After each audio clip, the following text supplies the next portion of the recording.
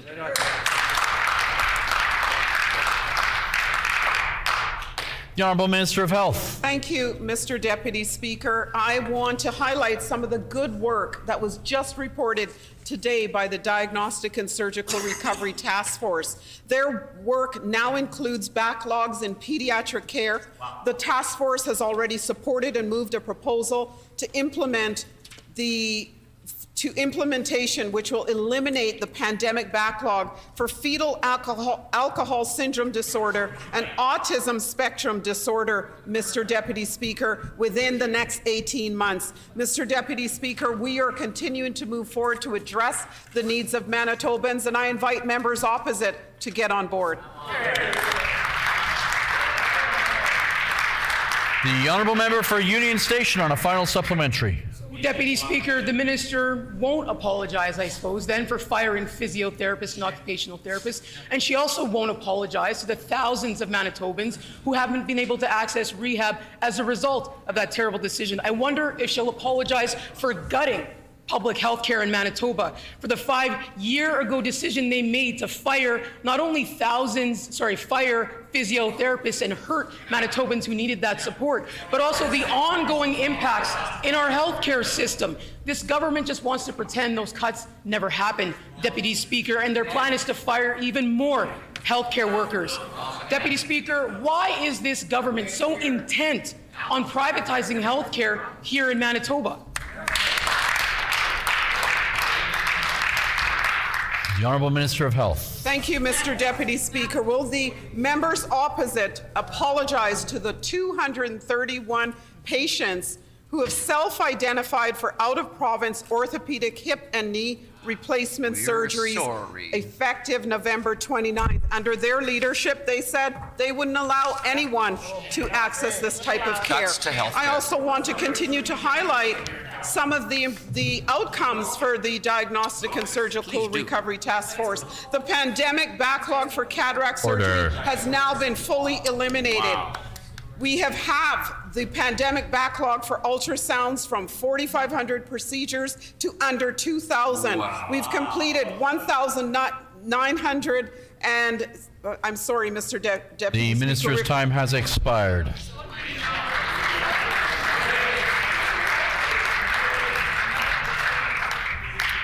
The honourable member for St. John's. The member for Radisson, the legislative assistant to the Minister of Health, says his government's cuts resulted in, and I quote, outpatient physio was being paid out of pocket and some did not receive the rehab they needed, end quote.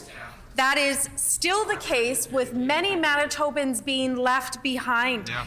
Public health care needs to be publicly available. Why is this Premier and her health minister, have they left so many Manitobans behind and failing to give access to this essential health care? Yeah. The Honourable Minister of Health. Mr. Deputy Speaker, I see that the member for St. John is continuing the false information that is being placed on the record. Mr. Deputy Speaker, physiotherapy is available to support successful recovery for hip and knee orthopedic patients in Winnipeg. It's also available in the other regional health authorities. And I think the members opposite should be focused on the incredible outcomes that the Diagnostic and Surgical Recovery Task Force has provided thousands and thousands of Manitobans. Yeah.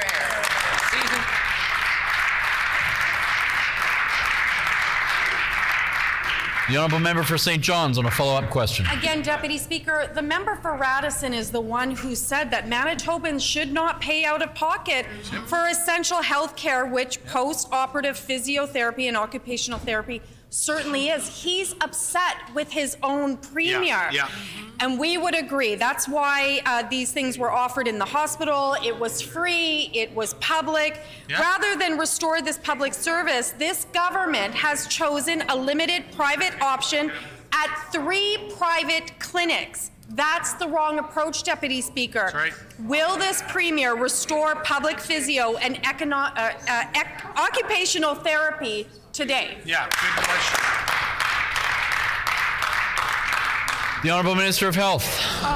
Mr. Deputy Speaker, physiotherapy within the public health system is available to support a successful recovery for hip and knee orthopedic patients in Winnipeg. It is also available at all the regional health authorities across the province, Mr. Deputy Speaker. In 2022 alone, we have completed 1,601 orthopedic hip replacements and 2,109 orthopedic knee replacements. Is our members opposite saying that the individuals that receive these out-of-province surgeries, these outpatient surgeries should not receive this care, Mr. Deputy Speaker? I would like them to explain to Manitobans.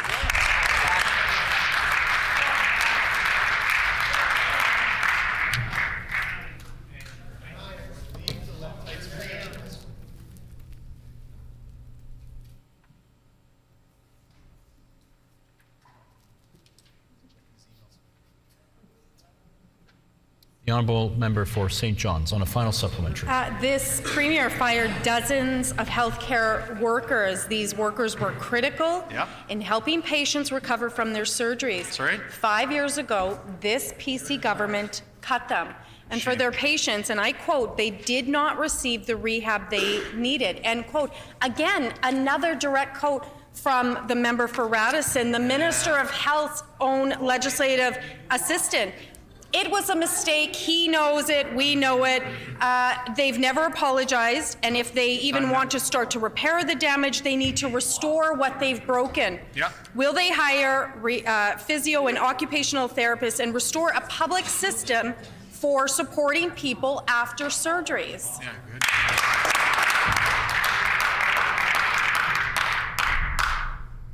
The Honourable Minister of Health. Thank you, Mr. Deputy Speaker. I know the member for St. John's wants to deflect from the great work our government is doing through the Diagnostic and Surgical Recovery Task Force, but I won't allow that to happen. We have completed 776 cardiac surgeries in 2022. We've completed 66,312 MRIs this year. The Maples Gynecology Program has now provided 33 successful procedures to Manitoba women. They would say, no, you cannot get that. St. Boniface General Hospital has added an additional 8 outpatient cases a week and will be reducing the endoscopy backlog by 416 cases per year, Mr. Deputy Speaker. The Minister's time has expired. Order. Order. The honourable member for Fort Garry. Mr. Deputy Speaker, the Tory playbook on privatization is on full display this afternoon. They cut positions in the public system. They cause mass disruption in our hospitals and clinics.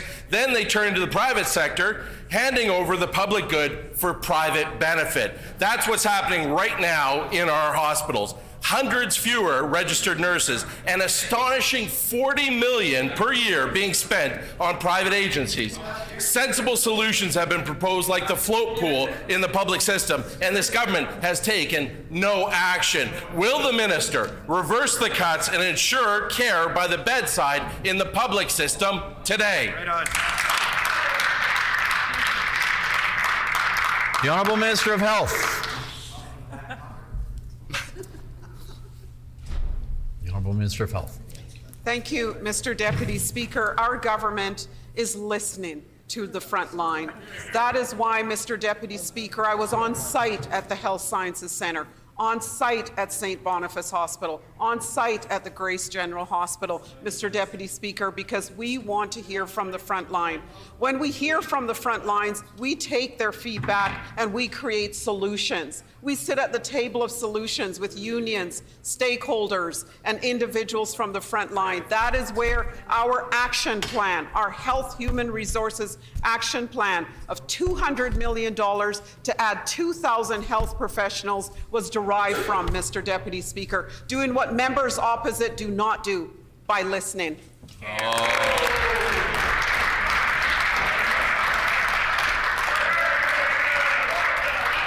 Order. The honourable member for Fort Garry. You know, Mr. Deputy Speaker, I'm not sure who this minister is listening to. Given her cuts, there's nobody working at these hospitals. Thousands of positions are vacant in the public system. Dozens of hospital beds have been closed. It's the old Tory playbook: fire nurses, cut funding to health, then claim there's no choice but to then turn over our hospitals to private benefit. This government is now spending $40 million per year on more private agencies, more than 3 times what it was 4 years ago. That's not fiscally responsible. It's wrong. Will the minister stop their cuts and ensure care by the bedside in the public system today?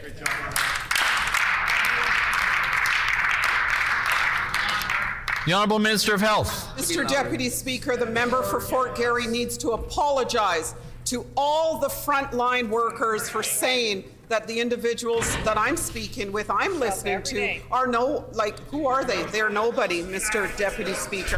Mr. Deputy Speaker, Order. They ran the healthcare system for 17 years on a wing and a prayer. Their health minister was searching at all times for a magic wand. Our government is digging out of the mess they made. Mr. Deputy Speaker, the $200 million will allow for 9 premiums and incentives to be delivered to Manitoba nurses: a weekend super premium, a recruitment retention incentive, a full-time incentive. The minister's time has expired. The honourable member for Fort Garry on a final supplementary. Once again, we have to remind this minister, a press release is not a plan. A year ago, they promised a float system for nurses and never delivered, and yet another broken promise from a broken minister. $40 million is being spent on private agencies. It's hurting the public system. Public nurses are working overtime. They can't get the rest they need. Meantime, private agencies are provided more money and flexibility. This is what happens when public health care gets cut. Hospitals and health staff can't keep up. The waits are higher than they've ever been. This government is on the wrong track. Will the minister reverse her cuts and ensure care at the bedside in the public system today?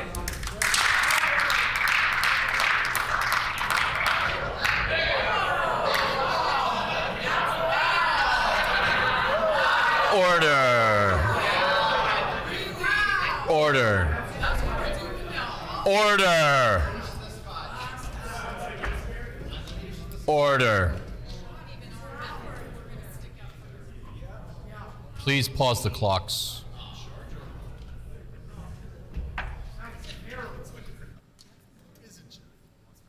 We have today and tomorrow, and it would be good if we could make the best of these last 2 days. I'm asking all members, please, to keep the volume at a reasonable level. That doesn't necessarily mean silent. It just means I need to be able to hear, and let's have some order and decorum, as we've heard in the last couple of weeks. The Honourable Minister for Seniors and Long-Term Care. Thank you, Mr. Deputy Speaker. And the opposition is talking a great show about support for health care and other initiatives. That's all it is. That's all it is a show. That's all it is a show. That's all it is a show. They had the opportunity to invest, to allow $31 million invested for seniors, and they voted against it. Right. They voted against it. They voted against enhancing infection prevention controls, infectious staff to control staff. They voted against 200 full-time housekeeping staff, allied health care for seniors in personal care homes. Madam Speaker, they talk the show, but they don't walk the walk.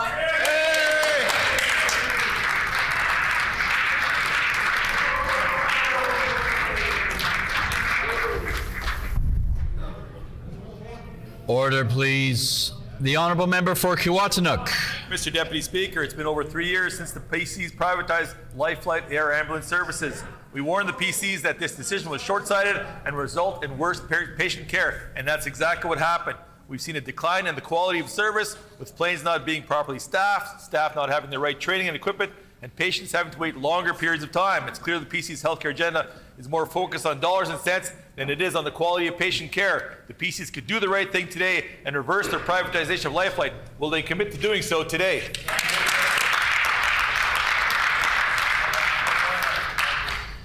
The Honourable Minister of Labour, Consumer Protection and Government Services. Thank you, Mr. Deputy Speaker. Well, it's quite sad that the member doesn't know that under the previous NDP government, they were the ones that used private air carriers for life flight, Mr. Deputy Speaker. They had a whole list of airlines that they would go to ask for the next person to go up with. No, with compensation just what it was that day, Mr. Deputy Speaker. No chance on finding efficiencies. They're the government. They were the government that signed the sole source contract with STARS. We're the ones that have made it work, Mr. Deputy Speaker. Hear,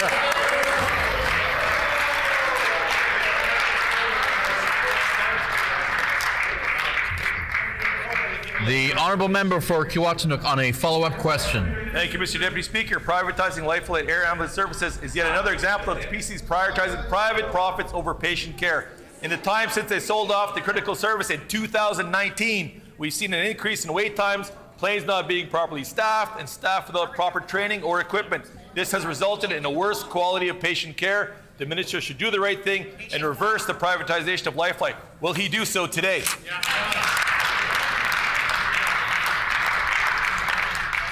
The Honourable Minister of Labour, Consumer Protection and Government Services. Thank you, Mr. Deputy Speaker. Well, again, I want to remind the member opposite that about 70% of the flights were run by the private sector, Mr. Deputy Speaker. The other ones were 2 aircraft that the provincial government owned. One was usually out of service because it needed to be repaired. The other one, when it was able to run, was it wasn't a top aircraft, Mr. Deputy Speaker. And again, that is the former government across the way there that signed a sole source, untendered contract with STARS, and that was contracted. They didn't look to the market. They signed it. We've made it work with STARS. They're a necessary part of our air ambulance right now, Mr. Deputy Speaker. But they broke it, and we've had to fix it.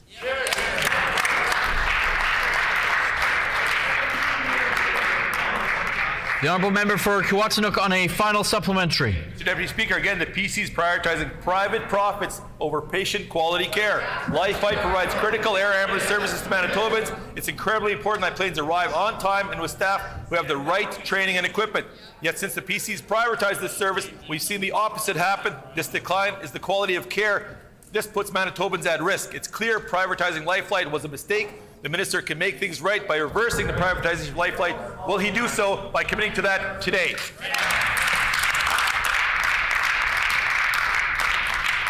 The Honourable Minister of Government Services. Thank you, Mr. Deputy Speaker. Well, the member opposite is trying to rewrite history, Mr. Deputy Speaker.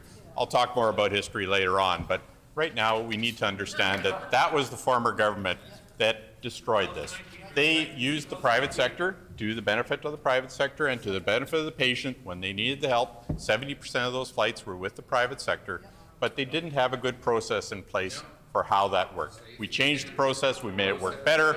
It's for the benefit of the patients in Manitoba. Good care when they need it, where they need it, Mr. Deputy Speaker. The Honourable Member for Tyndall Park. Thank you, Mr. Deputy Speaker. We are seeing an increase of flus, colds, and all viruses throughout our school systems. We know contaminated air is a big factor into this, and even though we have been calling for upgrades to ventilation systems in schools and childcare facilities for decades, this idea continues to be ignored by both the NDP and the PCs. Manitoba needs to do a better job at prevention. With the number of illnesses circulating in our community, what is this government's plan to prevent the spread? The Honourable Minister of Consumer Protection and Government Services. Thank you, Mr. Deputy Speaker. So when our department took over the responsibility of building schools and maintaining them, we found that school divisions were not spending money on ventilation systems. So we gave them money to do that. We spent tens of millions of dollars upgrading those ventilation systems that wasn't done, Mr. Deputy Speaker. A lot of work that was done with engineers to make sure that it would be done efficiently and safely. And increasing the airflow was the major suggestion that they had, and that's what we followed, Mr. Deputy Speaker. We started with the oldest schools, and we're working our way to the newer schools to make sure that students and staff are safe.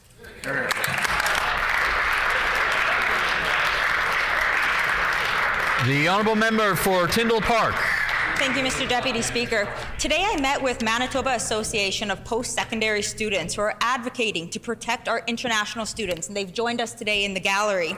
Currently, international students are being forced to pay more taxes, their healthcare coverage has been scrapped, they have no tuition fee cap, and they have increased co-op fees. An example of this, Mr. Deputy Speaker, those studying data science and machine learning, currently a job in demand here in Manitoba, has gone up from $1,500 to $8,300. Will this government stand up for international students and implement a cap on international student tuition fees?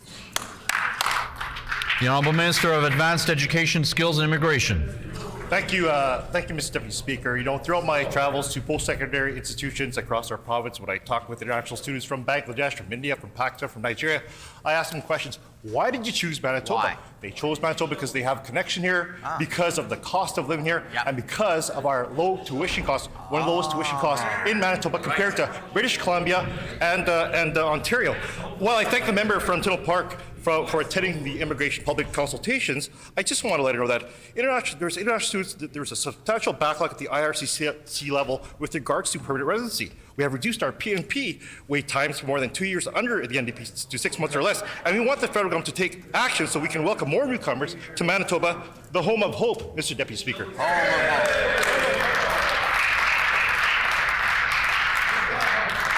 The Honourable Member for River Heights. Mr. Deputy Speaker, once every 3 days, someone somewhere in Manitoba dies from lung cancer caused by exposure to radon, as this report I tabled documents. Radon is widespread in Manitoba homes. The fact that radon causes lung cancer has been known for many years. The lack of action by successive NDP and Conservative governments in Manitoba poses a threat to the health and livelihood of our citizens. Why have the NDP before them, and now the PCs in 6.5 years, done so little to reduce radon exposure in Manitoba homes? The Honourable Minister of Environment, Climate and Parks. Well, thank you, Mr. Deputy Speaker. And again, I thank the member from River Heights for bringing up radon gas concerns again in the legislature. And the member from River Heights and I have had a couple of discussions on this already. I've made a commitment to the member to move this issue forward to ensure that we are acting in the best interest of Manitobans with the best science. Mr. Deputy Speaker, I also mentioned in this House, and it's on the record, that I've had my home tested. I live in rural Manitoba for radon gas. We recommend that Manitobans do that, and we're going to be there to support them.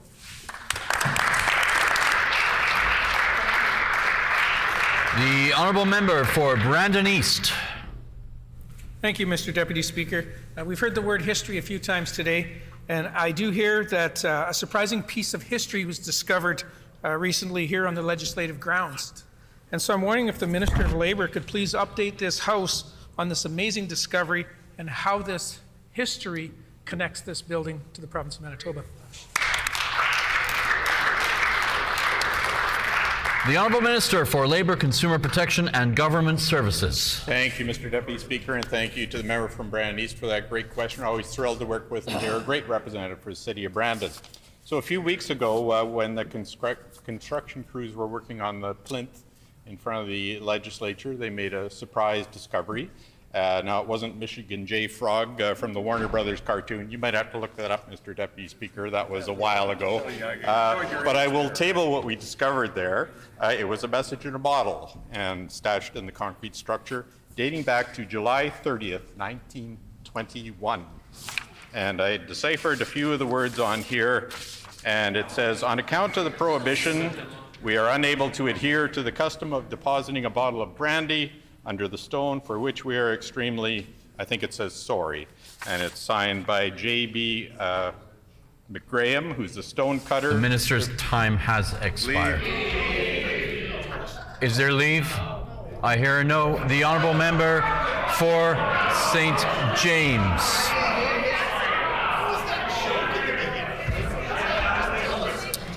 Order. Talk about the real history here. Talk about the real history. The honourable member for St. James. Thank you, Mr. Deputy Speaker. This week I spoke to a family in my constituency who are paying $1,200 a month for childcare for their 2 infants.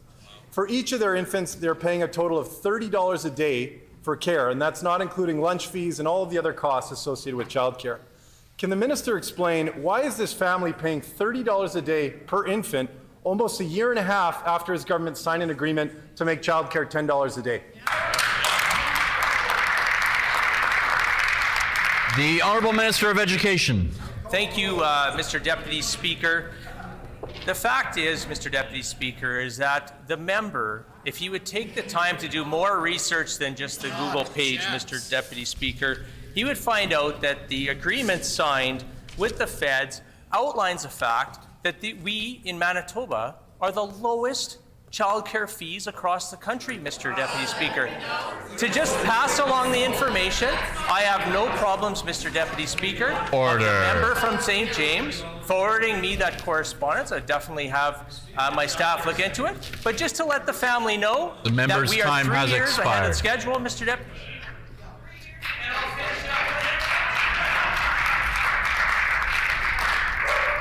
The honourable member for St. James.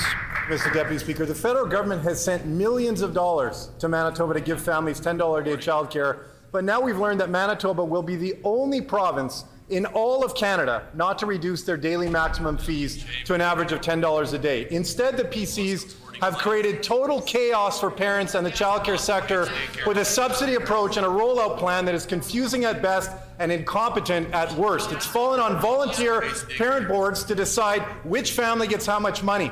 PC mismanagement means there are wild inequities, with some families getting a lot of money and other families getting zero. And ultimately, no Manitobans are receiving $10 a day rate this government promised them. Will the minister admit he's bungled this rollout, and will he apologize to families for his broken promise?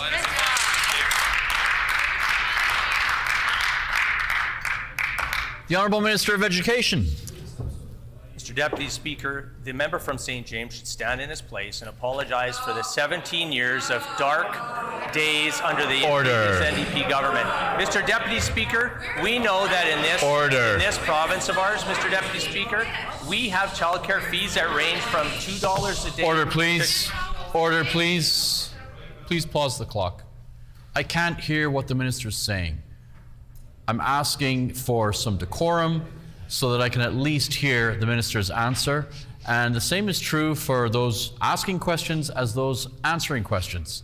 I need to be able to hear. The Honourable Minister of Education has the floor. I'll give him 20 seconds to complete his answer. Oh, thank you, Mr. Deputy Speaker. So as I was saying, here in Manitoba, parents pay from $2 a day to $20.70 a day. We are 3 years ahead of schedule, Mr. Deputy Speaker.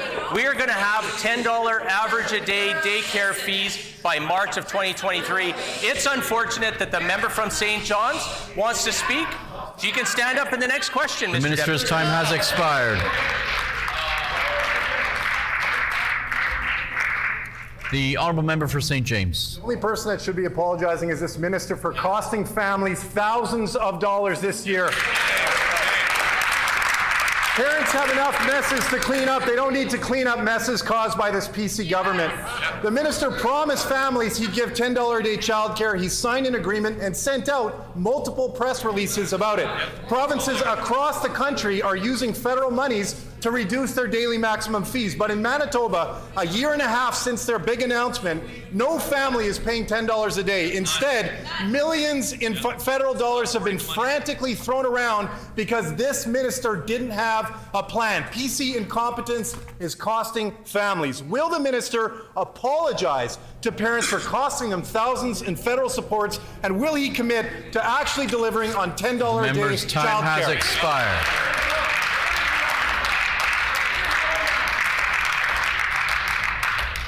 The Honourable Minister of Education. Thank you, Mr. Deputy Speaker. In May, the member across the way was criticizing daycare centres that were reducing childcare fees to all families, Mr. Deputy Speaker. Now he's standing up, he's flip-flopping like his leader from the NDP, like a pickerel on the dock, Mr. Deputy Speaker. We are increasing spaces, we are lowering fees, we are increasing wages, and we're increasing tuition rebates, Mr. Deputy Speaker. We on this side of the House care about the early childhood education sector. Them on their side of the House, they want to go back to the old dark days of the former NDP government, Mr. Deputy Speaker.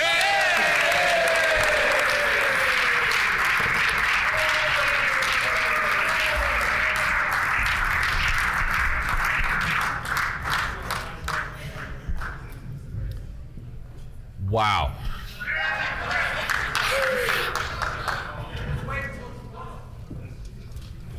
I think I had more hair 3 weeks ago.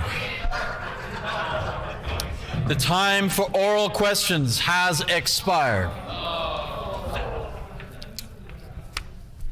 Petitions. Honourable Member for Transcona. Thank you, Deputy Speaker. I wish to present the following petition to the Legislative Assembly. To the Legislative Assembly of Manitoba. The background of this petition is as follows. Number one, the Bibliothèque Régionale Jolie has been served notice by Red River Valley School Division to vacate premises currently situated in the auditorium of École Heritage School by March 31, 2023. Number two, the auditorium was originally built in the 1960s by renowned Manitoba architect Etienne Gaboret, and it has been home to the JRL for 48 years. Number three, a photo of the auditorium captioned "The Regional Library" is published in a 2008 document titled Heritage Buildings in the RM of de Salaberry and Saint Joly. It is marked as an important modern building that could attain the status of heritage site. Number four, the JRL and Red River Valley School Division have flourished from a mutually beneficial memorandum of understanding for 54 years. Number five, their shared collection boasts over 50,000 books and has the fourth largest collection of French language literature in rural Manitoba. Number six, students that are bused in from the neighboring municipalities that do not have a public library, such as Niverville, Grunthal, and Clearfield, are provided with free access to the public library and its fourth largest collection of French books in rural Manitoba during the school year. Therefore, Deputy Speaker, we petition the Legislative Assembly of Manitoba as follows. Number one, to request the Minister of Labour, Consumer and Protection, as well as Government Services, to consider granting the auditorium to the JRL by March 1 of 2023. Number two, to request the Minister of Education to recognize the value that JRL provides to the student population of École Heritage School, as well as the communities of Saint-Pierre-Joly and the RM of de Salaberry. Number three, to request the Minister of Education and the Minister of Francophone Affairs to recognize that a memorandum of understanding between the Red River Valley School Division and the JRL is mutually, financially, and culturally beneficial. Number four, to request the Minister of Sport, Culture, and Heritage to recognize the heritage potential of this important building and its status in the community. And number 5, to request the Minister of Sport, Culture and Heritage to prevent any renovations to the auditorium that would destroy and devalue the architectural integrity of the building. This petition, Deputy Speaker, is signed by Jose Cure, Ava Krager, and Suzanne Jones, and many other Manitobans.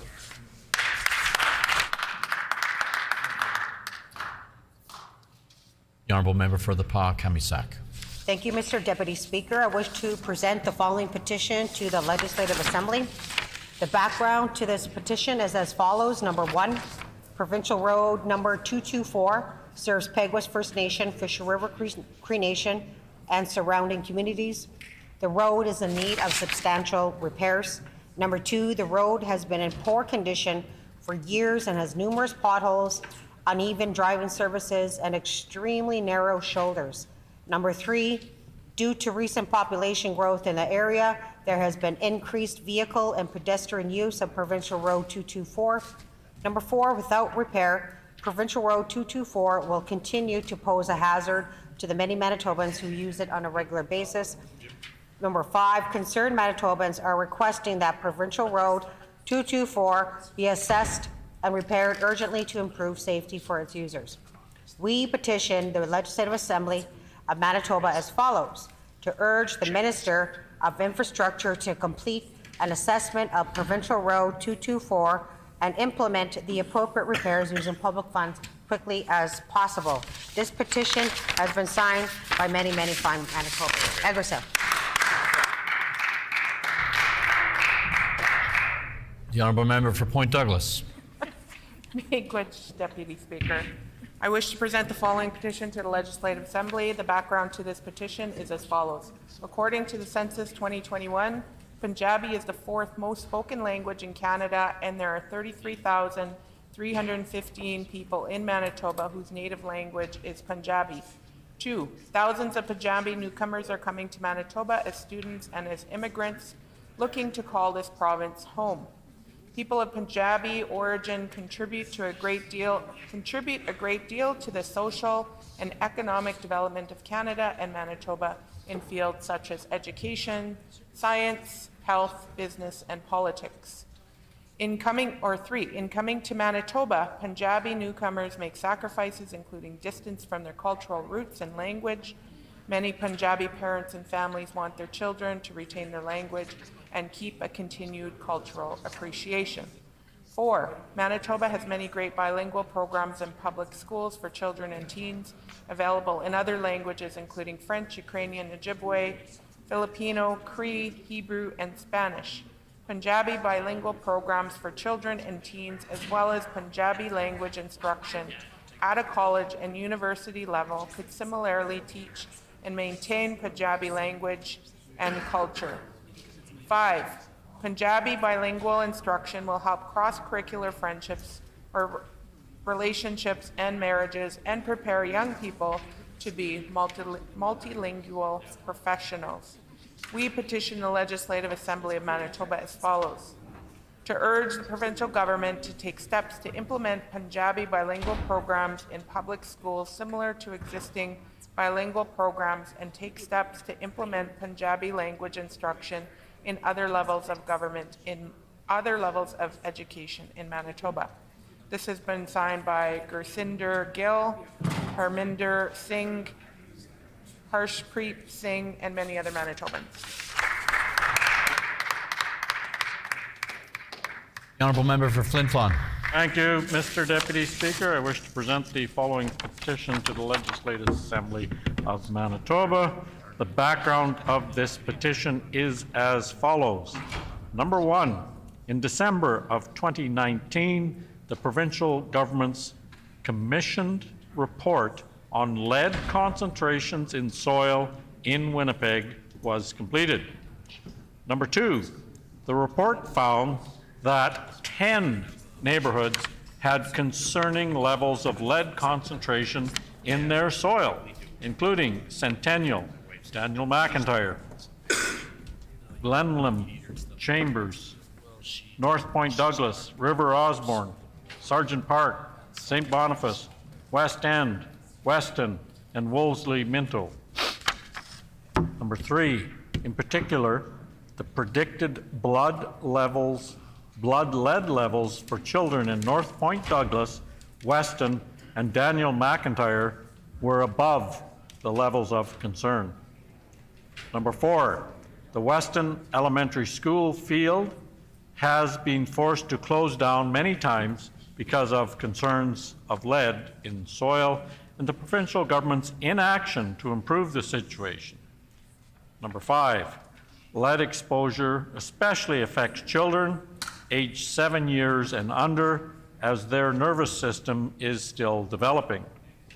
Number 6, the effects of lead exposure are irreversible and include impacts on learning, behavior, and intelligence. Number 7, for adults, long-term lead exposure can contribute to high blood pressure, heart disease, kidney problems, and reproductive effects. Number 8, the provincial government currently has no comprehensive plan in place to deal with lead in soil, nor is there a broad advertising campaign educating residents on how they can reduce their risks of lead exposure. Number 9, instead, people in these areas continue to garden and work in the soil, and children continue to play in the dirt, often without any knowledge of the associated risks.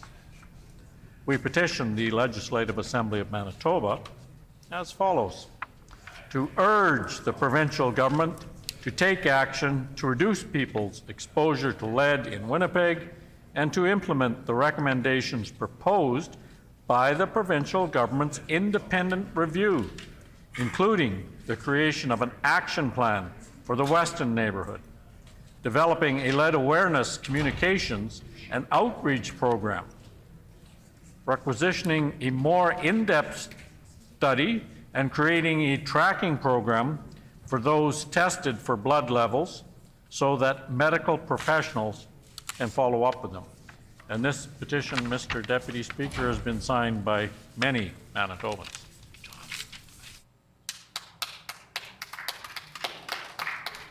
The Honourable Member for Elmwood. Thank you, Mr. Deputy Speaker.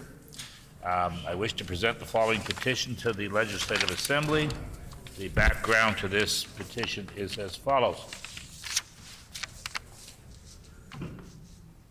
Number 1, cities across Canada and the United States, including Chicago, Washington, D.C., Salinas, California, and Orillia, Ontario, are offering home security rebate programs that enhance public safety and allow for more efficient use of their policing resources. Number 2, home security surveillance systems protect homes and businesses by potentially deterring burglaries, reducing homeowners and business insurance costs. Number 3, home security surveillance systems can also be remotely monitored with personal electronic devices such as smartphones. We petition the Legislative Assembly of Manitoba as follows: to urge the provincial government to work with municipalities to establish a province-wide tax rebate or other incentive program to encourage residents and businesses to purchase approved home and business security protection systems. This petition is signed by many Manitobans.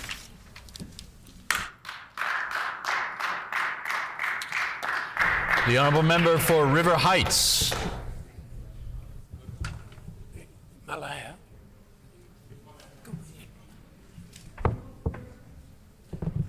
I have recognized the Honourable Member for River Heights to speak. We can happily... I defer to the member from... Okay. The Honourable Member for Notre Dame.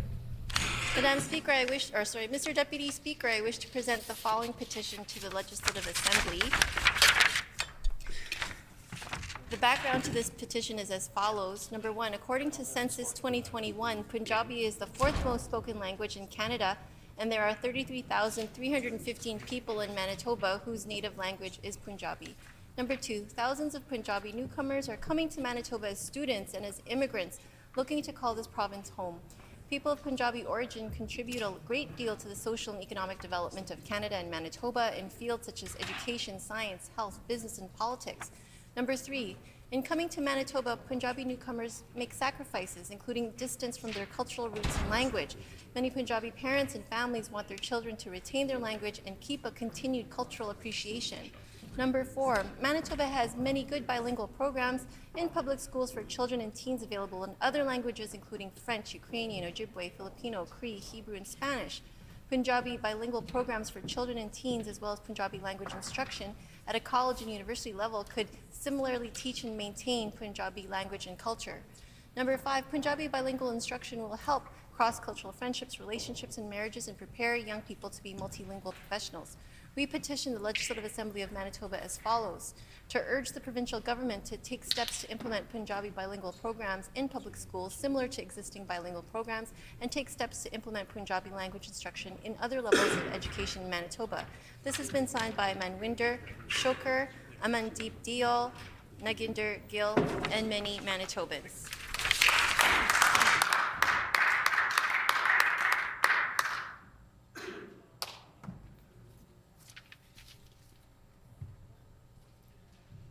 The Honourable Member for River Heights. Thank you, Mr. Deputy Speaker. I wish to present the following petition to the Legislative Assembly. The background to this petition is as follows. A hearing aid is a battery-powered electronic device designed to improve an individual's ability to perceive sound. Worn in or behind a person's ear, they make sounds louder, helping people hear better when it's quiet and when it's noisy. People who suffer hearing loss, whether due to aging, illness, employment, or accident, not only lose the ability to communicate effectively with friends, family, or colleagues, they also can experience unemployment, social isolation, and struggles with mental health. Hearing loss can also impact the safety of an individual with hearing loss, as it affects the ability to hear cars coming, safety alarms, call 911, etc. A global commission on the state of the research for dementia care and prevention released an updated consensus report in July 2020 identifying 12 key risk factors for dementia and cognitive decline.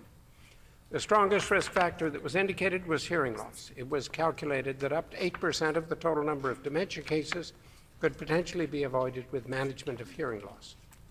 Hearing aids are therefore essential to the mental health and well-being of Manitobans, especially to those at significant risk of dementia Alzheimer's, a disorder of the brain affecting cognition in the ever-growing senior population. Audiologists are healthcare professionals who help patients decide which kind of hearing aid will work best for them, based on the type of hearing loss, patient's age, and ability to manage small devices, lifestyle, and ability to afford. The cost of hearing aids can be prohibitive to many Manitobans depending on their income and circumstances. Hearing aids cost on average $995 to $4,000 per year, and many professionals say the hearing aids only work at their best for 5 years. Manitoba residents under the age of 18 who require a hearing aid as prescribed by an otolaryngologist or audiologist will receive either an 80% reimbursement from Manitoba Health of a fixed amount for an analog device up to a maximum of $500 per year, or 80% of a fixed amount for a digital or analog programmable device up to a maximum of $1,800.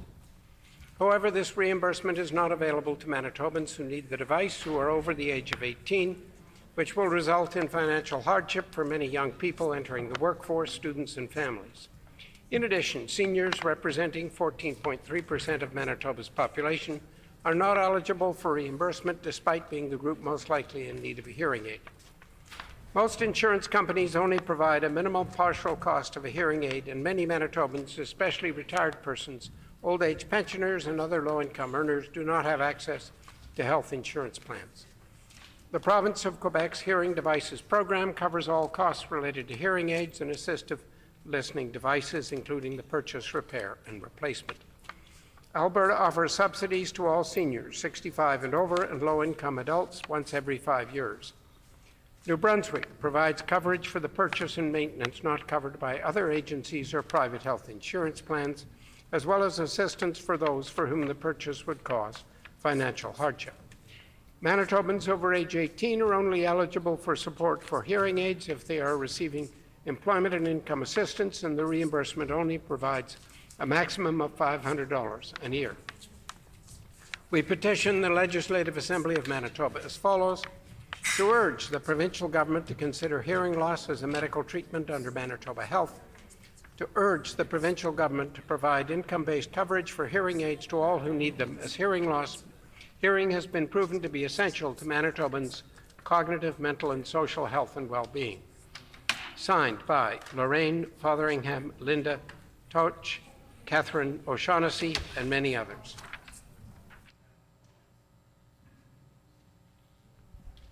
The honourable member for Thompson. Thank you, Mr. Deputy Speaker. I wish to present the following petition to the Legislative Assembly of Manitoba. The background of this petition is as follows. Number one, the population of those 55 plus has grown to approximately 2,500 in the city of Thompson. Number two, a large percentage of people in this age group require necessary medical foot care and treatment.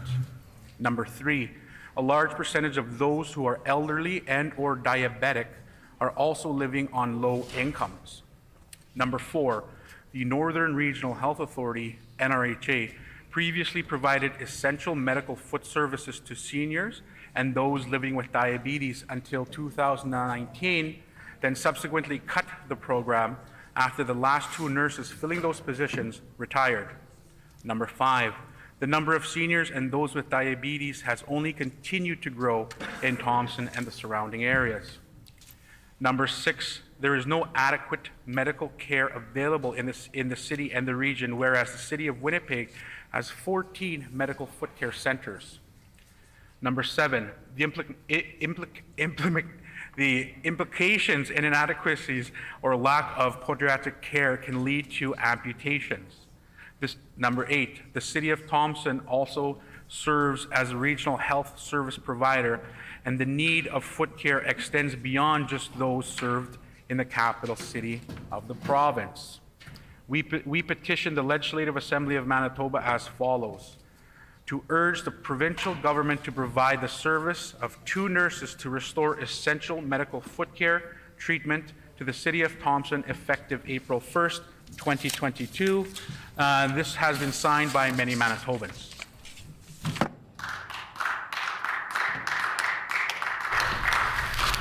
The honourable member for the Maples. Thank you, Mr. Deputy Speaker.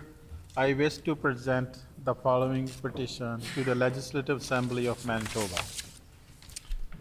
The background to this petition is as follows. Number one, according to Census 2021, Punjabi is the 4th most spoken language in Canada, and there are 33,315 people in Manitoba whose native language is Punjabi. Number two, thousands of Punjabi newcomers are coming to Manitoba as a student and as immigrant looking to call this province home. People of Punjabi origin contribute a great deal to the social and economic development of Canada and Manitoba in fields such as education, science, health, business, and politics.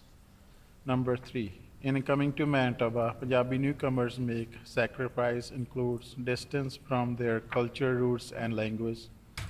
Many Punjabi parents and families want their children to retain their language and keep a continued cultural appreciation. Number four, Manitoba has many good bilingual programs in public school for children and teens available in other languages, including French, Ukrainian, Ojibwe, Filipino, Cree, Hebrew, and Spanish. Punjabi bilingual program for children and teens, as well as Punjabi language instruction at the college and university levels, could similarly teach and maintain Punjabi language and culture. Number five, Punjabi bilingual instruction would help cross-cultural friendship, relationship, and marriages, and prepare young people to be multilingual professionals.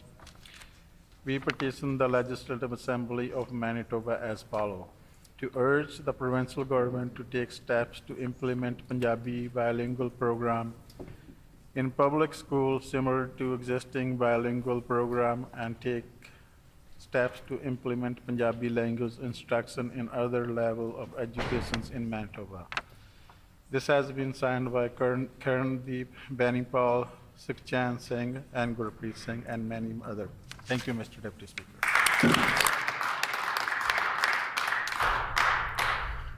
Are there any other petitions?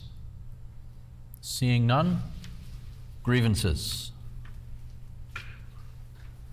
Orders of the day, government business. The Honourable Government House Leader. Yeah, thank you very much, Mr. Deputy Speaker. I'd like to announce that the Standing Committee on Crown Corporations will meet on the following dates. One, Monday, December 5th, 2022 at 9 a.m. to consider the annual report of the Manitoba Public Insurance Corporation for the fiscal year ending March 31st, 2022. Two, Monday, December 12th, 2022 at 1 p.m. to consider the annual report of the Manitoba Centennial Centre Corporation for the fiscal years ending March 31st, 2004 through to 2020 and for the fiscal year ending March 31st, 2022. 3, Tuesday, December 13th, 2022 at 1 p.m. to consider the annual report of the Manitoba Liquor and Lotteries Corporation for the fiscal year ending March 31st, 2022. And 4, January 12th, 2023 at 12 p.m. to consider the annual report of the Manitoba Hydroelectric Board for the fiscal year ending March 31st, 2022.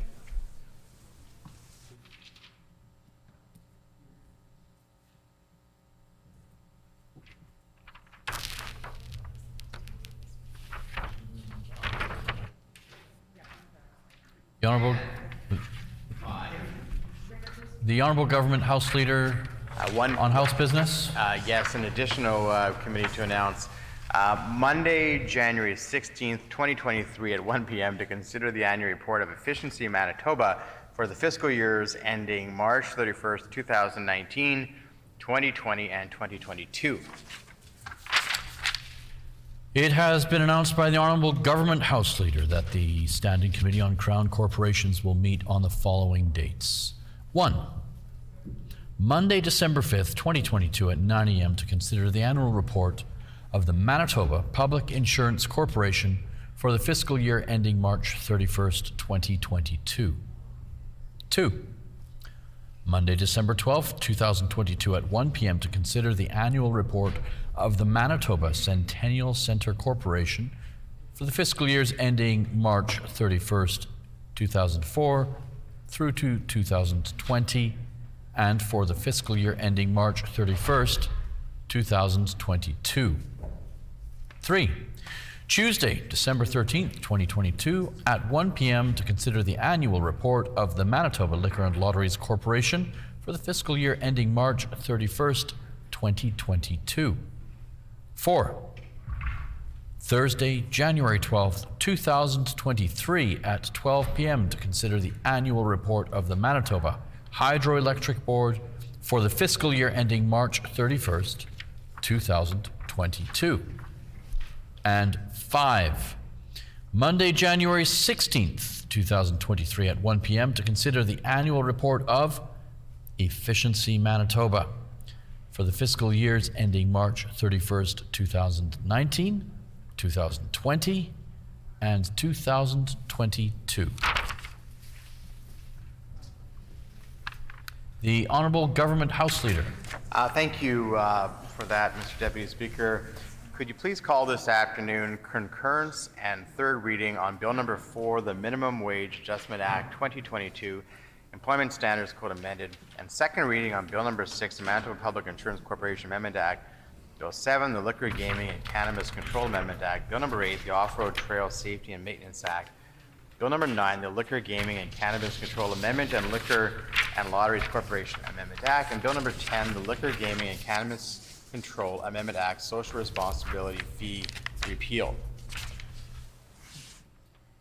It has been announced by the Honourable Government House Leader that this afternoon we will call concurrence and third reading for Bill Number 4, the Minimum Wage Adjustment Act 2022 Employment Standards Code amended. We will also call second reading for Bill 6, the Manitoba Public Insurance Corporation Amendment Act. Also second reading for Bill 7, the Liquor, Gaming and Cannabis Control Amendment Act. Also second reading on Bill 8, the Off-Road Trails Safety and Maintenance Act. Also second reading for Bill 9, the Liquor, Gaming and Cannabis Control Amendment and Manitoba Liquor and Lotteries Corporation Amendment Act. And second reading on Bill 10, the Liquor, Gaming and Cannabis Control Amendment Act, Social Responsibility Fee repealed. In light of what has been announced by the Honourable Government House Leader, I am now calling for concurrence and third reading Bill number 4, the Minimum Wage Adjustment Act 2022 Employment Standards Code amended. The Honourable Minister of Labour, Consumer Protection and Government Services.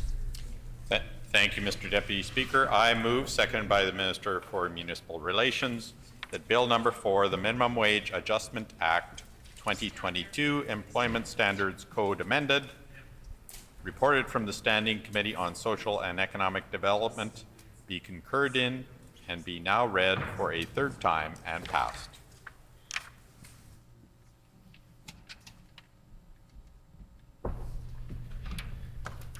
It has been moved by the Honourable Minister of Labour, Consumer Protection and Government Services, seconded by the Honourable Minister of Municipal Relations, that Bill number 4, the Minimum Wage Adjustment Act 2022, Employment Standards Code amended,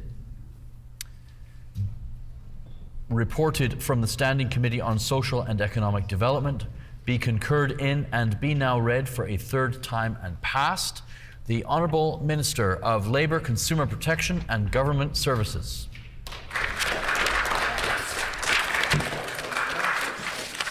Thank you, Mr. Deputy Speaker. I'm pleased to rise once again and for third reading of Bill 4. Very happy to see this important piece of legislation move quickly through the approval process. This bill sets Manitoba's minimum wage at $14.15 per hour, effective April 1st, 2023. The next predicted increase will be based on the Consumer Price Index, which will fulfill our commitment to reach the area of a $15 per hour minimum wage by October 2023. This phased-in approach helps to relieve some of the economic pressures on Manitoba workers while lessening the impact on small businesses' bottom lines as much as possible. I would like to extend my thanks to the Labour Management Review Committee for their input on Manitoba's minimum wage and the perspectives that were brought forward on behalf of stakeholders. Thank you, Mr. Deputy Speaker. Are there any other speakers wishing to speak to this bill? I see the Honourable Member for Flin Flon has risen and indicated a desire to speak. The Honourable Member for Flin Flon. Thank you. Thank you, Mr. Deputy Speaker. And I'd like to say it gives me pleasure to rise and speak about this miserly minimum wage bill again, but it doesn't bring me any pleasure to rise and speak about Manitoba workers that are being disrespected yet again by this government.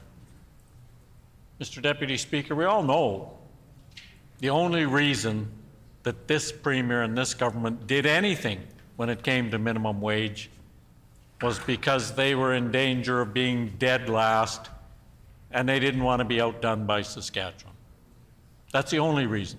Not because they really believe that paying hard-working Manitobans a decent hourly rate is the right thing to do, but only because they didn't want to be last. They're quite happy being second last. That's good enough. It's good enough for this government. It's not good enough for workers in this province. We all know that somebody who's working full-time, earning what's presently being paid as a minimum wage, they can't afford to live on that. We already know that in April 1st, go figure, that's the day they decide to make the next increase. The only fools aren't the workers of Manitoba, though. Imagine, you know, we hear the Minister of Parks beacon off that that's the end of the fiscal year. They didn't have to wait till the end of the fiscal year. They could have raised it to $15 an hour last year. They could have raised it to $15 an hour today. They could have raised it to $15 an hour last week, but they chose not to. They chose to wait until April 1st of 2023 to implement the next phased-in approach to maybe, as the Minister of Labour previously indicated, to maybe get close to $15 an hour just prior to the next election. You know what, Mr. Deputy Speaker? Maybe if the Minister of Parks actually spent some time listening to Manitobans rather than listening to himself, he might actually realize that being paid the current minimum wage is basically starvation wages. And he, along with the rest of his members, should be ashamed of themselves. But they're not. They're not. And I hear other members... Order, please. Order. Order. I am calling the Minister of Environment, Climate, Parks, and the member for St. John's to order. I also would caution the member for Flin Flon to insinuate that any member of this chamber is a fool is unparliamentary. So it's a caution.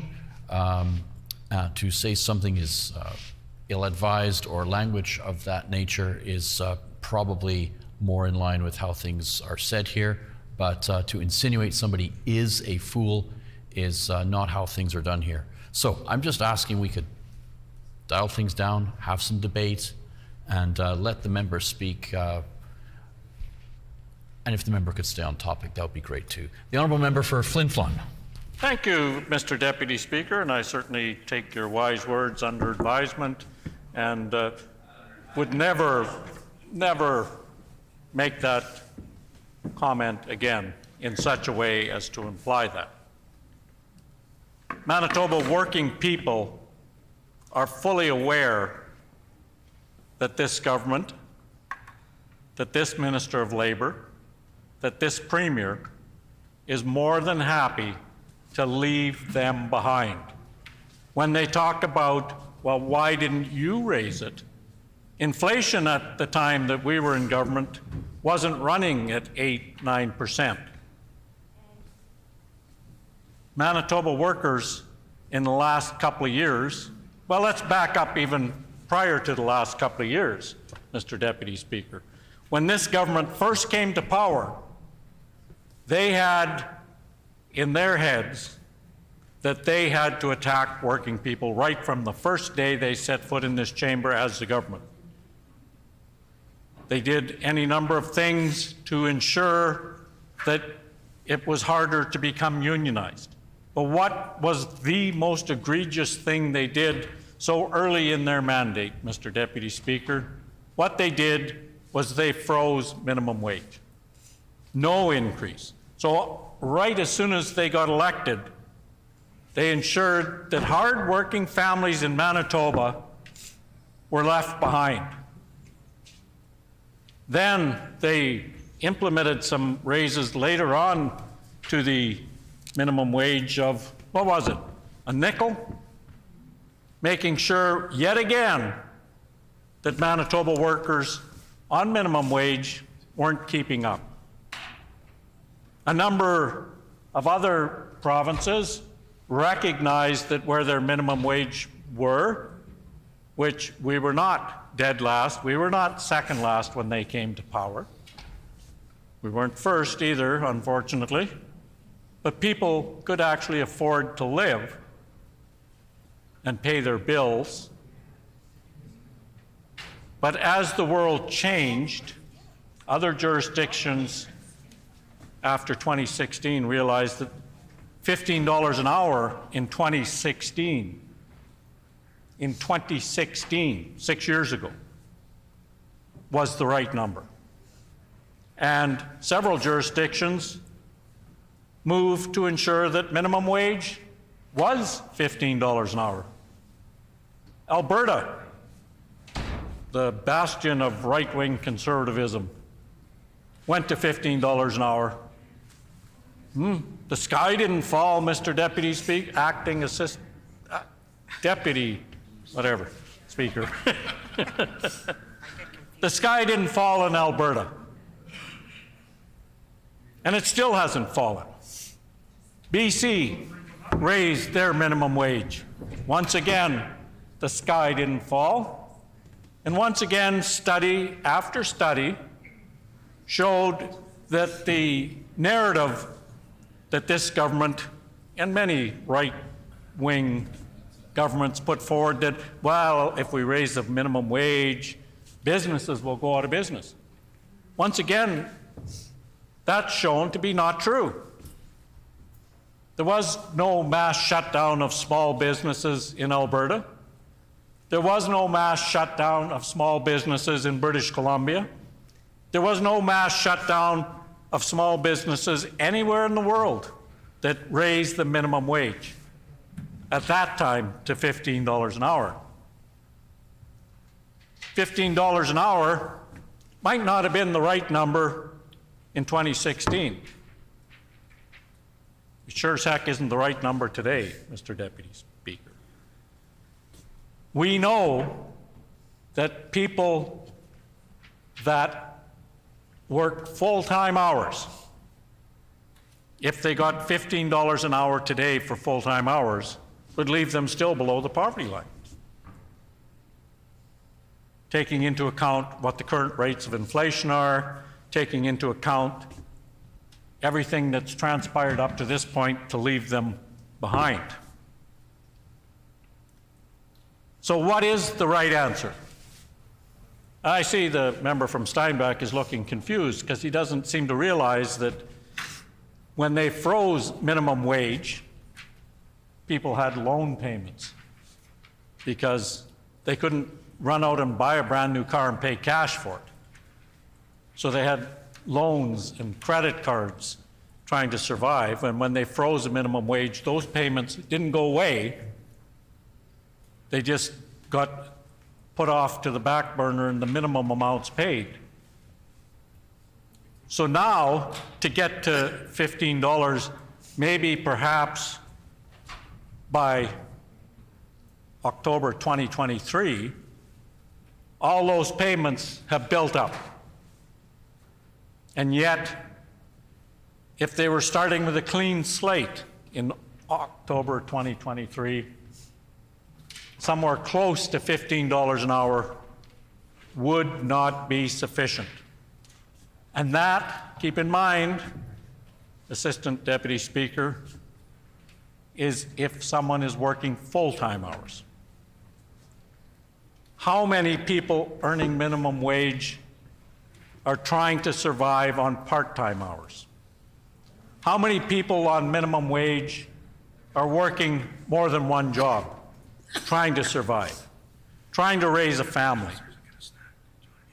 trying to survive? How many hardworking Manitobans have been left behind by this government and continue to be left behind by this government? While this government has created tax breaks for multi-million-dollar multinational corporations, while they've made tax breaks that most of that break goes towards their rich friends, it doesn't trickle down to help people on minimum wage.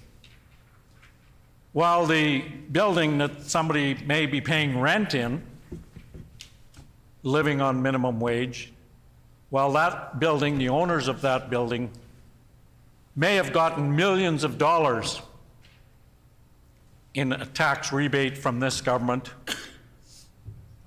the lowly person renting that suite didn't get that same break. They're still struggling to try and make ends meet. While we see governments talk about economic recovery, what they've left out of that conversation, in particular, is minimum wage earners in this province. They, the people that earn minimum wage, are not included in this government's plan for economic recovery, because this government clearly doesn't care about those hard-working Manitobans who aren't millionaires. It's a shame. A lot of really decent folks. And this government continues with the myth that, well, it's just teenagers living in their parents' basement that are earning minimum wage.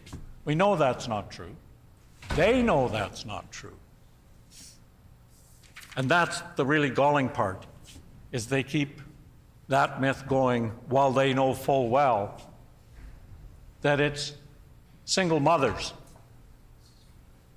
that it's people of Indigenous ancestry, it's more recent Canadians, it's the BIPOC community that's largely been affected by these miserly raises and freezes to minimum wage.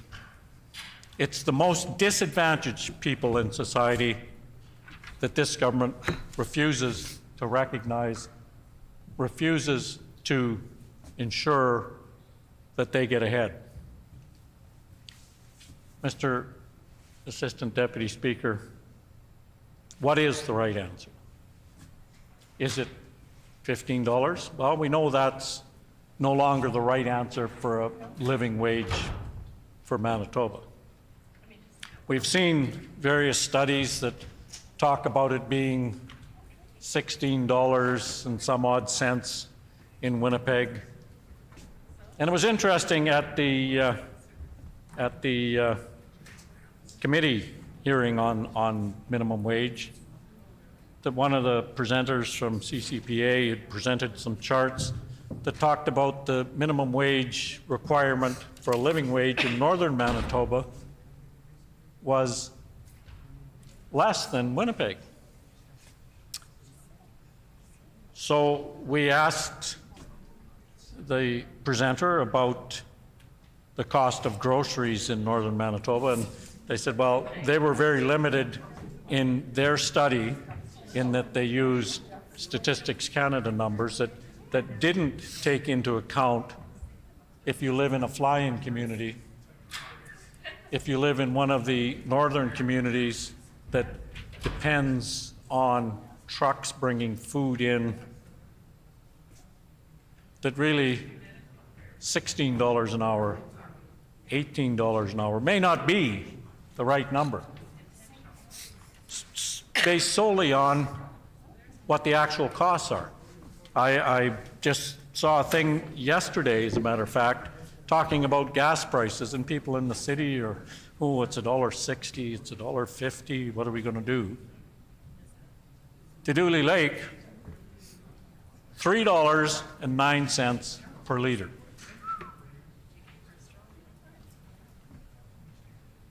How will people in a community like that survive on $15 an hour, part-time work perhaps? They still need to drive places, particularly when the winter road is open.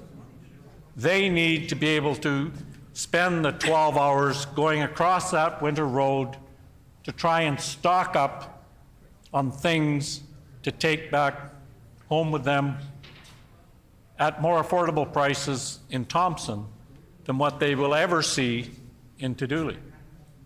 They have no choice, Mr. Acting Deputy Speaker, but to try and stock up when that winter road is open, which, by the way, every year it seems that winter road is open for a shorter and shorter period of time, which means that they have to be able to afford to stock up when they can get out of their community. But this government doesn't take that into account. They don't take into account that while the price of gas in that community is $3.09 per liter, even in Flin Flon, it's generally 5, 6, 7 cents a liter more than even in the Paw. And yet, people in those communities are forced to drive hundreds of kilometers for work, even at minimum wage jobs. They're forced to drive minimum hundreds of kilometers to get health care, because this government has ensured that health care in the north has disappeared. We've seen people have to drive themselves from Flin Flon to the Paw to get emergency medical care because there's no ambulances available. But does this government stop and think for 1 minute about the increased costs for those people that are trying to survive on minimum wage? And I know lots of businesses in the north say, well, we can't get workers because they only want to pay minimum wage. The Walmarts of the world, for example, multi-billion-dollar corporations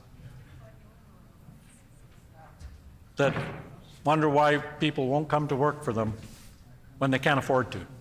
What is the point of going to work 4 hours a day to get paid not enough to live on? We know that hardworking Manitobans deserve better than this. So we know that there's various formulas out there that can be used to come up with what is actually a living wage. And it may be $16 an hour today. It may be $18 an hour in some jurisdictions. We know that what this government is currently paying for minimum wage does not come close to meeting the needs of working Manitobans. We know that people are making hard choices. Do we pay the rent this month? Do we put healthy food on the table for our kids this month? Do I miss the credit card payment this month? Do I put gas in the car this month? Those are choices that no member in this chamber has to make. But people trying to survive on minimum wage are making those hard choices every month because of where the minimum wage is presently set and, unfortunately, where it's going to be set going forward for the next year. We know that the formula that this government came up to after they froze the minimum wage and then tied it to the inflation rate from last year left people behind all those years. And then all of a sudden, along comes an inflation rate of 8%. Workers have been left behind, and this government refused to recognize that. Other governments recognize that due to inflationary pressures, minimum wage needed to go up immediately. This government didn't do that. They didn't listen to recommendations from their Labor Management Review Committee. And I will admit that there was split recommendations from that committee where Labor understood that people needed to get paid more. And business, of course, looks after business interests. But Mr. Assistant Deputy Speaker, here's the problem. When this government gives tax breaks to their wealthy friends, they don't put that money back into the economy. They hide it, they do things with it to ensure that the taxman can't get their hands on it. But we know that when people that earn minimum wage, or for that matter, most people that work for hourly wages, period, even if it's not minimum, spend that money back here in Manitoba. They spend their money in the very businesses that are struggling for business right now, that don't want to see people get paid more. Yet it's those same people that are going to go to the hardware store and buy something that's broken and been broken for a while. It's those same people that may decide on a Friday night that we haven't had a meal out for 2 years. Let's go to that local restaurant. Let's support that local business. We know that it's people that are earning those wages that now can afford to go to the grocery store and stock up on a few more things that they haven't been able to afford. We know that it's people earning low wages that keep that money going in the economy. And it's interesting to note that there's some reports in the paper today about some oil companies that were making grossly increased money, profits. Did that money go back into the economy to help their jurisdiction? No, it didn't. It went into shareholders' pockets to ensure that oil prices stayed high, to ensure that gas prices stayed high. It didn't go back into the local economy to help those local businesses that are afraid of what will happen when the minimum wage goes up. And that's where the government fails yet again, because they could help small businesses understand that just the act of raising the minimum wage isn't going to put them out of business, because this government knows, as well as we do, that that is not what's happened in any jurisdiction that's raised the minimum wage closer to a living wage. We know that businesses didn't shut down. They know that businesses didn't shut down. Certainly, I understand local businesses, small businesses, being concerned that that may happen. So the government has a responsibility to show them that that is not historically what's happened. That people that got that extra money bought the kids a new pair of shoes, bought some extra groceries, made their mortgage payments, made their rent payments, helped the local economy grow. And that's really what's so sad, is this government perpetuating the myth and not helping to educate all Manitobans that really what it means to raise the minimum wage to a living wage lifts people out of poverty, helps address issues around gangs, drugs, education. Because keep in mind, Mr. Deputy Speaker, at the same time this government chose to freeze minimum wage and then raise it at such miserly rates, they also cranked up tuition, making it harder for those Manitobans trying to survive on minimum wage to send their kids on to post-secondary education so that they could get jobs that didn't hold them in poverty. This government has tried to make sure that the next generation of kids are only the elites that will get that education. They've tried to ensure that those living in poverty today, that their kids will also live in poverty. And we know that there's tremendous opportunity through education for young people to become productive members of society to take on roles as doctors, nurses, things that we're so desperately short of, to become tradespeople, to help build a better Manitoba. But this government also cut out the requirements for apprentices on major projects because they didn't want average Manitobans getting ahead. They only want the elite Manitobans to get ahead. And that's such a shame.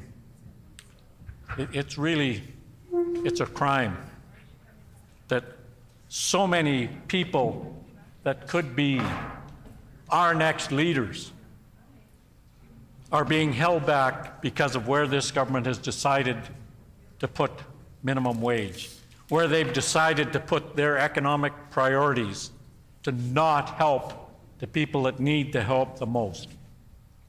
It's such a shame that this government has stifled the growth of Manitoba for Manitobans. They should be ashamed. They should all look into their own souls today and tomorrow and really look at the Manitoba they're leaving behind, particularly with what they're doing with minimum wage. They're leaving Manitobans behind. They're leaving the next generation of Manitobans behind. They're leaving people out of the opportunity to be a part of a better Manitoba for all Manitobans, simply because this government does not want to help all Manitobans get ahead. They're quite happy to cut checks to millionaires. At the same time, they're cutting health care. At the same time, they're cutting spending on education. At the same time, they're raising tuition, keeping kids out of post-secondary education. Minimum wage should be a living wage. And if it was a living wage, we could be in a Manitoba that all of us could be so much more proud of, because we would be building a Manitoba for the future.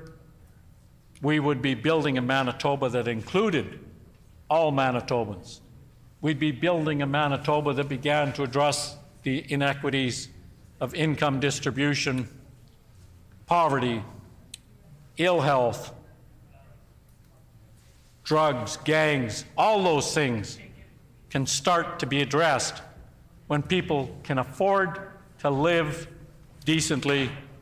And for so many Manitobans, the only chance they have is for this government to actually listen and raise minimum wage to a living wage, and to do that now, not to wait for some election gimmick in 2023 to try and convince people that they're going to be the savior of minimum wage earners, because I can tell you, Mr. Acting Deputy Speaker, they are not. They don't like poor Manitobans. They never have, and they never will. The member's time has expired. The member for Fort Garry.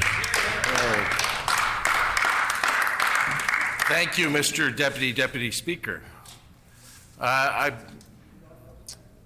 honor to put a few words on the record here today. I was thinking when the member from Flin Flon was speaking about how you can tell a lot about a community by how it treats its most vulnerable. And I'm going to take that expression a little further. You can say a lot about a government by how much it treats its most vulnerable citizens. And in Manitoba, we're talking about 38,000 citizens. 38,000 citizens that this government doesn't respect, that this government doesn't believe should live with dignity, that this government doesn't feel any moral responsibility to improve their daily lives. I don't know of any other issue that we've dealt with here in this chamber since I've been elected that more clearly spells the difference between our party and the governing party and what we value and who we value. You know, oftentimes people describe the PC party as a coalition of privileged interests, that they're not so much as a party, but it's a handful of people who have their hand in the cookie jar of Manitoba taxpayers. And it is a collection of special interests. It's various groups that want to gain power for the purpose of skewing the rules of our economy so it works for them but doesn't work for anybody else. And one of the cardinal rules of government, at least from a progressive point of view, is that even though somebody hasn't voted for you, you represent them. And we, on this side of the House, represent all Manitobans, those who vote for us and those that don't. That's very different from the governing party. The governing party doesn't view that way, doesn't see themselves as representing all of Manitobans. In fact, they break up Manitoba into little bits and pieces, and they have a good Manitoba and they have a not so good Manitoba. And the good Manitoba is whatever special interest funds their political party. Those are the good people. Those are the people that you have to listen to, and those are the people that they come here and fight for, and those are the people that they, put forward a legislative agenda. Unfortunately for Manitobans, there's very few people. There's very few donors to the PC party, and therefore very few people that this government actually feels a responsibility to or feels beholden to them. And it's interesting watching this bill go through the House, because you know that in their heart, dark heart of hearts, they don't support it. They don't want to be doing this. This is the legislative equivalent of them going to the dentist's office. And they just want to get this done and forget about this whole business. You know, when they took office, another great failure of this government, one of their eternal shames, we had the 4th highest minimum wage in Canada. Now, that isn't perfect, that isn't great, but we certainly were better than average. And of course, since that time, under this government, we've actually fallen to the lowest. And it was only because they were embarrassed. They were shamed. They were 27 points down in the polls in Winnipeg that they came up with this. And maybe call it prairie rivalry, but when an equally retrograde government in the province next door is going to raise their minimum wage higher than our retrograde government here, they actually had at least the presence of mind to be embarrassed by that. And it was only because of that public embarrassment did they act. But when they acted, they did the very minimum reaction. They made it so that we're only slightly better than Saskatchewan. We're certainly not catching up to BC or Alberta or Ontario, and they have no interest in that. And because they have no vision for an economy where everybody in Manitoba wins. That's not their view of how we build Manitoba. That's not a view of how we build our economy. They have a handful of special interests that fund their party, and as long as they're doing okay, as long as their companies are all right, then they feel like they've done their job.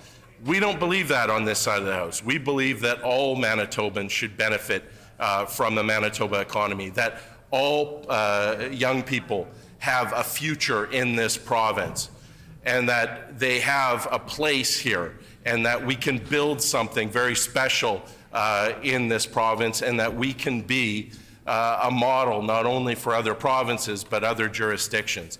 And sadly, the very impoverished vision that this government has, they want us to be a low-wage call center economy because it somehow suits the special interests that keep the engine going over at their party office.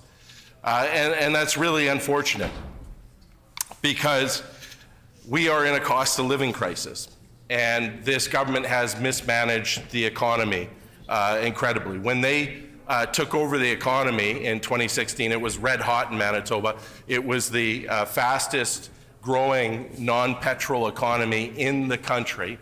Since then, because of their cuts and austerity and the loss of all these family supporting jobs, our economy has nosedived. We are now the 7th fastest growing economy in the country. We have, to the shame of this government, actually become poorer as a province. We have lost GDP in the last 3 years. There's only two other provinces, including us, that have gotten poorer in the last few years. Everybody else, even because of COVID and all that, their economies have grown, they've gotten richer. And this government has no response to that. They have no vision about how we can have an inclusive and democratic economy and how we can enrich Manitobans and pay for our services. They've concentrated, their whole economic plan has been squandering taxpayer money on tax cuts for out-of-province billionaires. Well, you know, that's fine to make the Koch brothers hundreds of thousands of dollars richer, but that doesn't make Manitobans richer. That doesn't create any jobs here. That doesn't alleviate poverty here. You know, our jurisdiction is behind others in Canada for research and development. We're not innovating in this province.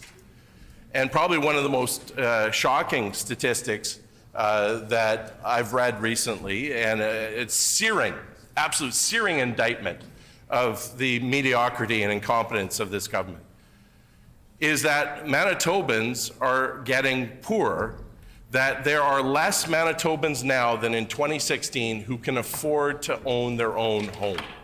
And for most middle-class Manitobans, that is basically the source of their wealth and what they're able to pass to their children and grandchildren. And under this government, housing has become so unaffordable, and this was before the pandemic, that fewer Manitobans are actually in a position to own their home than they were in 2016. So we have all become poorer as a province, and this government has no answers. Why? Well, because the special interests that run their party and give them their marching orders and say what legislation can and can't pass and how much the minimum wage can be, well, they're doing just fine. And they can afford their houses just fine. And they really don't seem to care about, you know, their nanny or their gardener or the people who build their deck and whether or not they can get by. And that's really a shame because, I mean, we are talking about a Stephenson government, well, basically both the Pallister governments. This is a party of millionaires, by millionaires, for millionaires, and there's this mean-spiritedness to it where they just don't seem to be able to connect or relate to Manitobans, and they certainly don't care about how Manitobans live and have actually gone out of their way to make life less affordable for Manitobans. And, you know, let's talk about the cost of living crisis because it's very specific. It is, in Manitoba, fuel. Well, we know that international fuel companies have been making record profits, and so that's very much been funneled by greed. Let's talk about grocery stores. Loblaws has been making absolutely super profits, and this government just seems to accept that. There's been talk in other quarters of Canadian politics of bringing in a windfall tax to these petroleum companies, to these massive superstore type grocery chains, in order to make sure that they also pay their fair share, that there's some solidarity with these companies and the people of Manitoba, so that they're not taking advantage of this situation and causing greed-based inflation. And of course, the third big cost that's going up for Manitobans is housing. And that's directly on this government. I mean, there's a failure to act when it comes to gas, there's a failure to act when it comes to groceries, but housing is in the purview and the responsibility of this government. And of course, it's no accident that people can't afford to buy a home, that Rents are skyrocketing. A very modest one-bedroom apartment in the city of Winnipeg will run you $1,200 plus. And how people cannot afford that anymore. Well, this government turned around and they sold off huge tracts of social housing, right? And when they did it, what was very interesting, of course, our premier was the housing minister then. And of course, our premier owned $31 million in residential apartment buildings, including a large apartment building in my riding. And leaving aside the ethical breach of forgetting that she sold it and reporting the $31 million sales, there is something even more troubling about the special interests that are involved in here. You have a premier who is, her side hustle is a commercial landlord business who's also in charge of social housing and selling off our housing stock, which basically means that if you are a low-income Manitoban, you have less options of where you have to stay. And of course, you know, the market prevails, that if there are less of something, the cost goes up. So those very landlords can now make more money because they can jack up their rents. Well, he said, well, you know, we froze rents. Well, did you? Because we know that this government turned around again, our premier, who was a commercial landlord, also the housing minister, guaranteed that 100% of landlords' requests for above guideline rent increases would be approved. We have tenants in our ridings that saw their rent go up 10, 20, 30% in a year. So again, if you're a special interest and you donate to the governing party and you happen to be a landlord, well, you're doing really good. You're doing really good, and they're there for you, and they got your back. Problem is, they don't have anybody else's, and they don't have Manitobans' back. So that's where we're at. So let's talk about who actually is affected by this. Who of the 38,000 Manitobans that this government feels so comfortable leaving behind?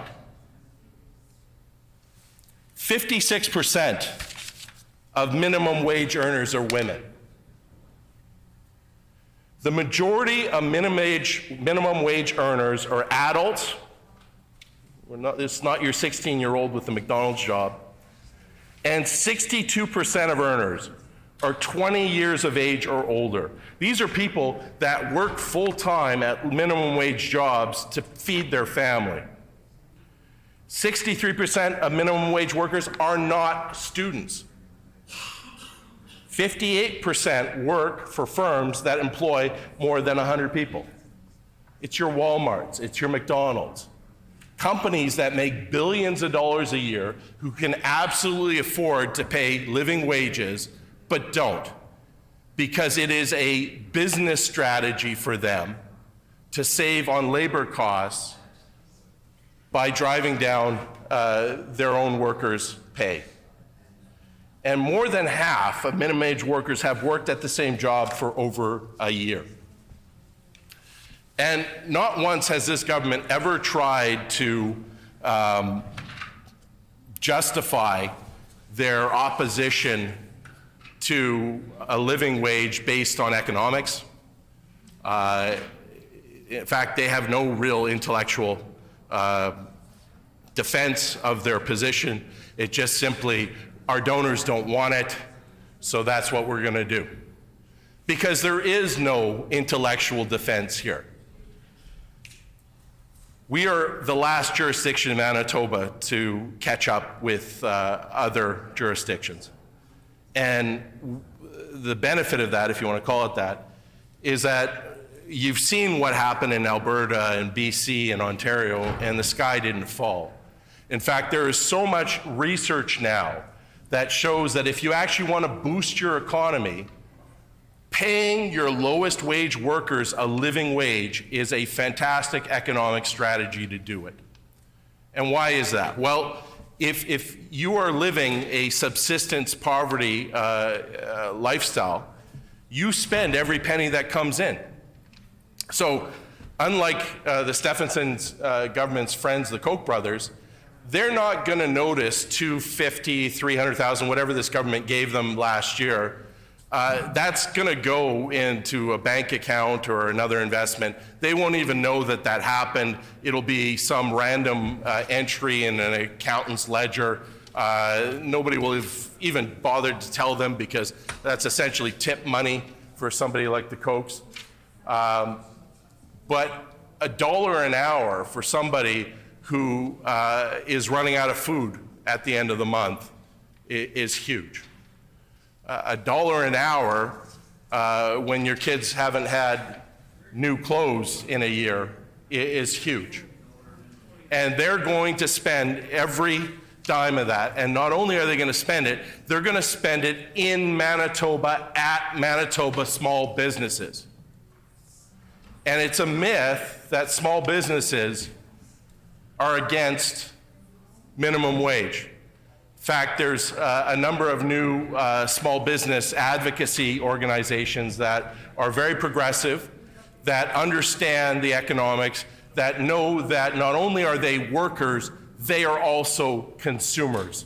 And if you don't have anybody in your community that has any money, they can't spend it in your shop. And if somebody has a living wage, they're going to spend that money in your shop, and guess what? You get wealthier. And that minimum wage laws boosts economies and can boost Manitoba's economy and can boost small business in Manitoba, which again, this government seems to have no plan and no interest in helping small business. I'm a small business owner. I've been for years. Nobody at my office makes minimum wage. And what's the other sort of economic advantage about minimum wage laws is that not only does it directly help the 38,000 people who work and live on minimum wage in Manitoba, it helps everybody else. Because I can tell you as an employer, every time there is a minimum wage increase, we increase the wages of everybody else to keep pace in our shop. And in that way, we can ensure that people have a living wage. So, and when we talk about a living wage, we're not even talking about, trips to Mexico or anything, far from it. And I guess this government doesn't understand that. We're talking about basic household necessities. A worker earning a living wage is basically just covering food and shelter and clothing, and they're not taking on more consumer debt than they need to.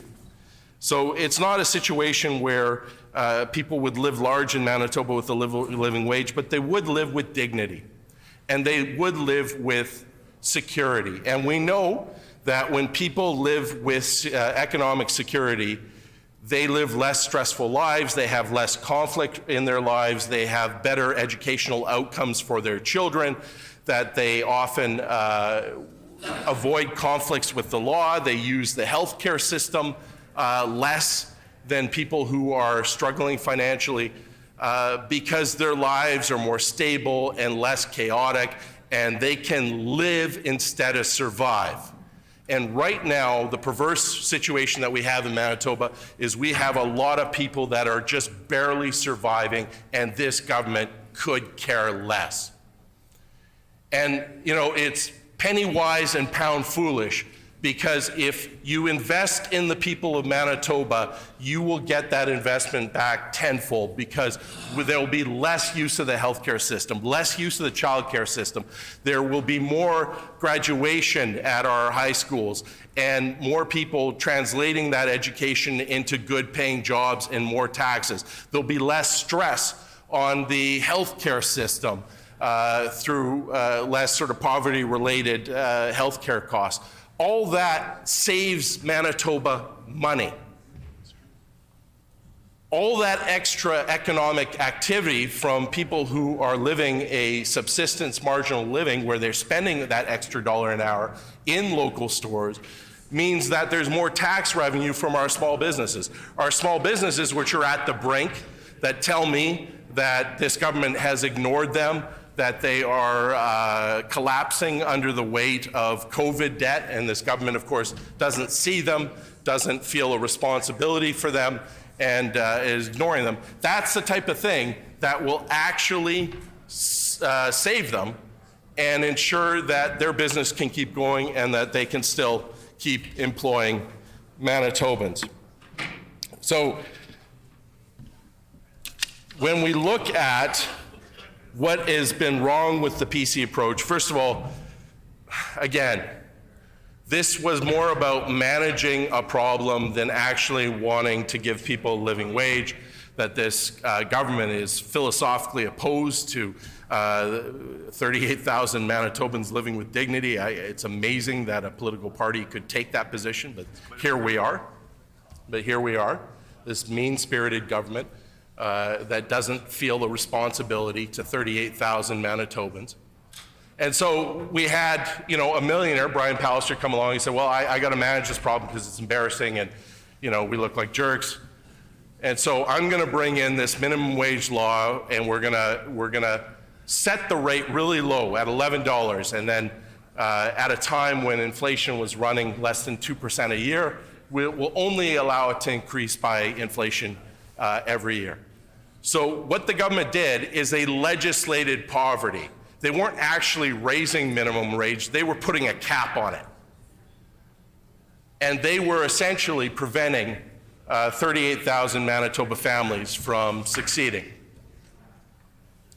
And then we see what the big problem is that we have a cost of living crisis, rent is going through the roof. Again, this government's responsible for that. Groceries are gouging people. Again, this government is impotent and will do nothing about it.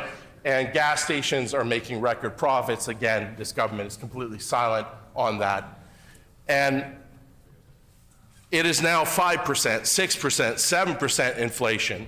But of course, with this piece of legislation, the government can't react with any kind of speed, with any sort of dispatch, and it's completely obvious that the legislation failed. There is an express acknowledgement from this government that their legislation has failed because they've had to come back now and legislate increases because their legislation didn't actually meet the moment. It wasn't sufficient for what was facing Manitobans now. So by us passing this law, I think there's a recognition that this government is in over its head, that it doesn't know what it's doing when it comes to regulating the economy and minimum wage. And so this government has been forced to act. Now, what's a living wage in Manitoba? And thankfully, we've had some academics review that. And because things have skyrocketed, especially groceries and rent, the living wage has gone up in Manitoba. So in 2022, the living wage in the Winnipeg area is now $18.34. In Brandon, it is $15.66. In Thompson, it's $16.25. And when we're at committee, we certainly question the witnesses about what was the discrepancy between Winnipeg versus Thompson and Brandon. And of course the answer was, and again, another failing of this government, it is the cost of rental housing, which has skyrocketed in Winnipeg. Obviously it's gone up in Brandon and Thompson, but not to the same extent. And so because that is often the biggest expense that Manitoba families are facing, that affects the actual living wage rate here in Manitoba. This is wholly within this government's control. They can do something, they can alleviate, they can act. But this government has consistently sat on its hands and said, well, it's not our problem. We're not going to do anything. These people don't donate to my party. I don't know them. So, good luck. And I'll wave to you when you're sleeping in a bus shelter. So that's where we're at.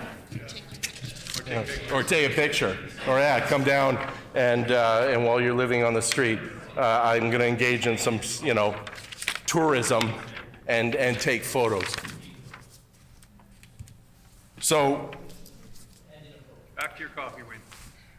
it's time in Manitoba to immediately raise the minimum wage to $15 an hour. I mean, it was probably time 4 years ago to do it. And then once we get to a $15 minimum wage, then we got to start talking about a living wage in Manitoba.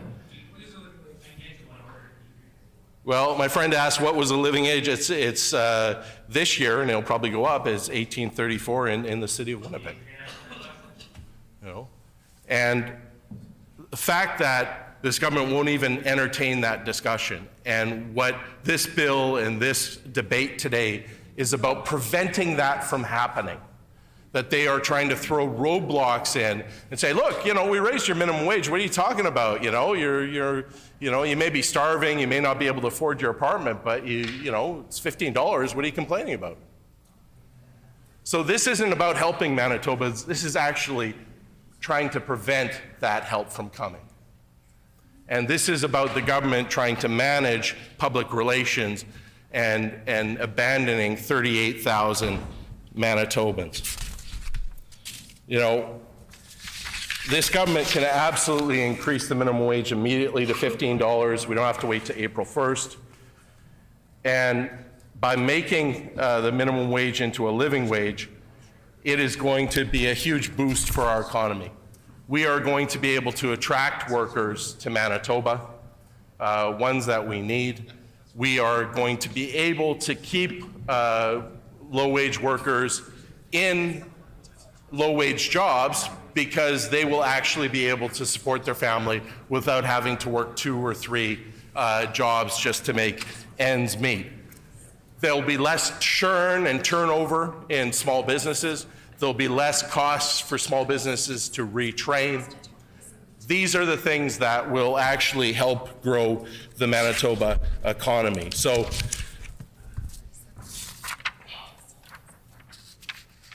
now, just to comment here, here's some of the attitude from the government. I'm quoting from Brian Pallister, millionaire premier, when he's discussing why minimum wage doesn't help eliminate poverty. He said, it's a mitigation tactic that's seen on the surface to be helping, but really doesn't reduce poverty. He said that on CBC, December 29, 2016. I can't think of a more out-of-touch comment from somebody who had a 7-car garage. I mean, that's beyond offensive and obviously inaccurate. And here's another quote from our former millionaire premier. You jack up the minimum wage, you know what you do? You reduce entry-level jobs. You stop young people from being able to get into the workforce in the first place. So it's the poor people's fault. So if we would just lower their demands for, you know, food and housing and dignity, you know, they could be working for free. And why isn't that what they want to do? And it befuddled your former leader and our shameful past premier. So with those very brief comments, I'm going to thank you. Please, The honourable member for Tyndall Park. Thank you, Mr. Deputy Speaker, for the opportunity to rise and share some words about Bill 4 and speak to minimum wage. And the last 2 speakers, they're interesting speeches, Mr. Deputy Speaker, and I might have to address them a little bit, but I'm going to focus on the bill here for now. It is overdue, the issue of minimum wage. And when we think about how much the cost of living and inflation has in fact gone up, and I'm speaking specifically about Manitoba, Mr. Deputy Speaker, when we think about grocery bills and how much they have gone up, when we think about the price of gas and how much it has gone up, it is not fair to expect that Manitobans in any way, in any career, are able to keep up with the cost of living right now. Everyone is having to change their ways of living, how they are spending their money, what they are choosing to do with their free time because of it. And I'm happy that we're able to actually speak about financial literacy earlier today in these chambers, because I think it is important that we're spreading this information and helping each other out wherever we can, in whatever ways we can, Mr. Deputy Speaker. You know, I think about the small businesses, and they were affected so much during the pandemic. I know I had endless emails and phone calls and conversations with small businesses for everything from dance studios to restaurants to local community pop-ups, and every single business was affected. And it's not just the small businesses, many in which had to close down because they were not given the supports that they needed from all levels of government, but it's also bigger businesses. And I haven't asked for permission yet, so I'm not going to state the business that I'm talking about, but I have one business owner who came to me. He owns a few franchises, and he is now having to let employees go. Even though he is a big business owner, he's having to let employees go because he cannot keep up now with minimum wage going up, because we are not providing, in this case, him the services that he needs. To be able to maintain his businesses that are contributing so much to our economy here in Manitoba. And I think about, I have two friends right now who work in group homes and care homes, and they tell me about how they're making minimum wage, and when you ask them about their day, they will tell horrific stories oftentimes where they go into work and they literally have their hair pulled while at work making minimum wage. It is something we need to be revisiting. Wages across the board, making sure people are being paid for the efforts that they are putting into their careers, into their jobs, making our province a better place, Mr. Deputy Speaker. And I do want to spend a little bit of time I find it very difficult sometimes to listen to the NDP and just the amount of hypocrisy that comes out of their mouths sometimes, Mr. Deputy Speaker. Just this afternoon, we heard from the member from Flin Flon and the member for Fort Garry, and I know that they're newer MLAs. I believe the member from Flin Flon got elected when I got elected in 2016, and the member for Fort Garry a couple of years ago. But they have to understand the past of the history of the NDP party. The NDP party completely destroyed the finances here in the province of Manitoba. Mr. Deputy Speaker, the NDP, they're known for writing these blank checks, and they're known for that because it's dangerous, Mr. Deputy Speaker. Money left, right, and center with no consideration, no foresight, no planning for the future, and that is why our province is, in fact, in the state that it is.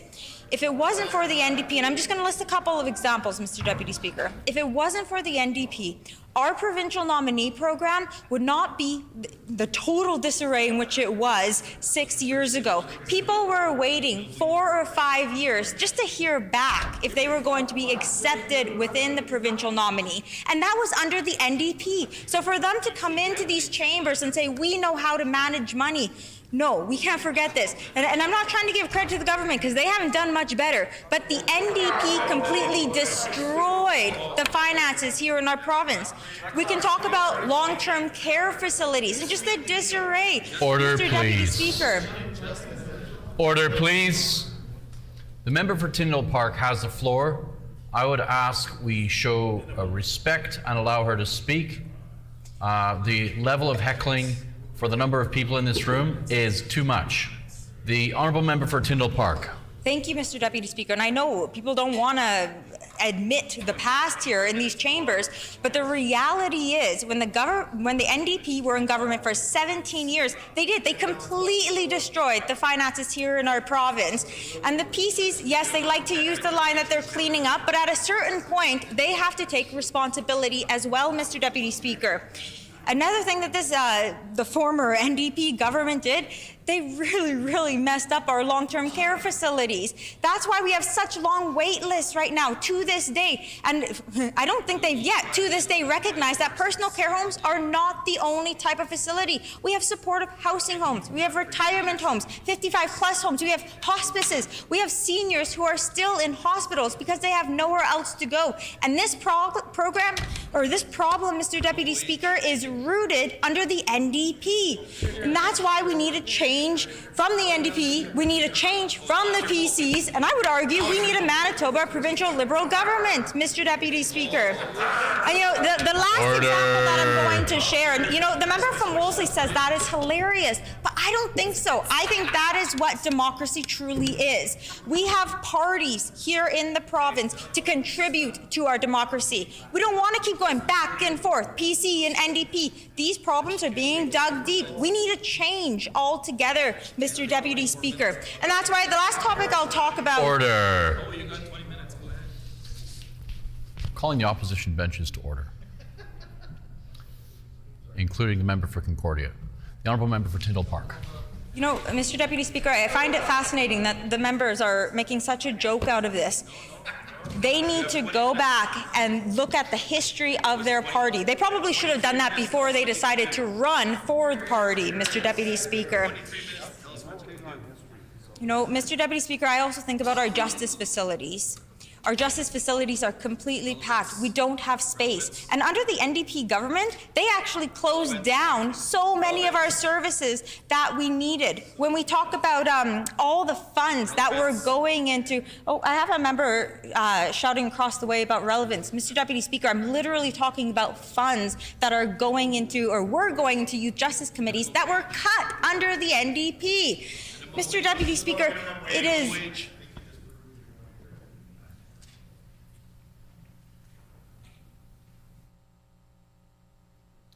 I know it's uncomfortable to be criticized in this place.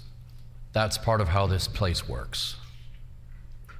So let's allow the member for Tyndall Park the liberty to say whatever she wants. Everyone has the same opportunity.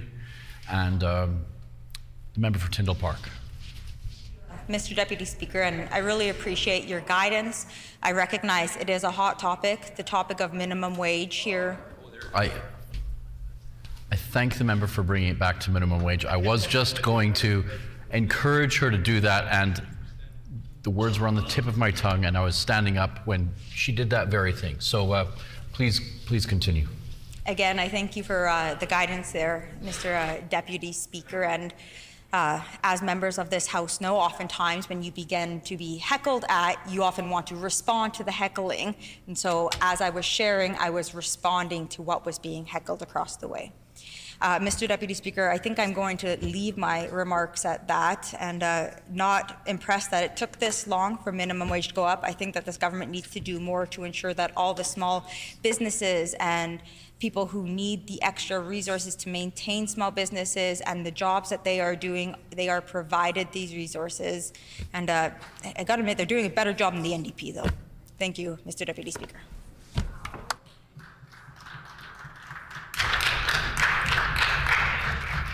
The honourable member for Wolseley.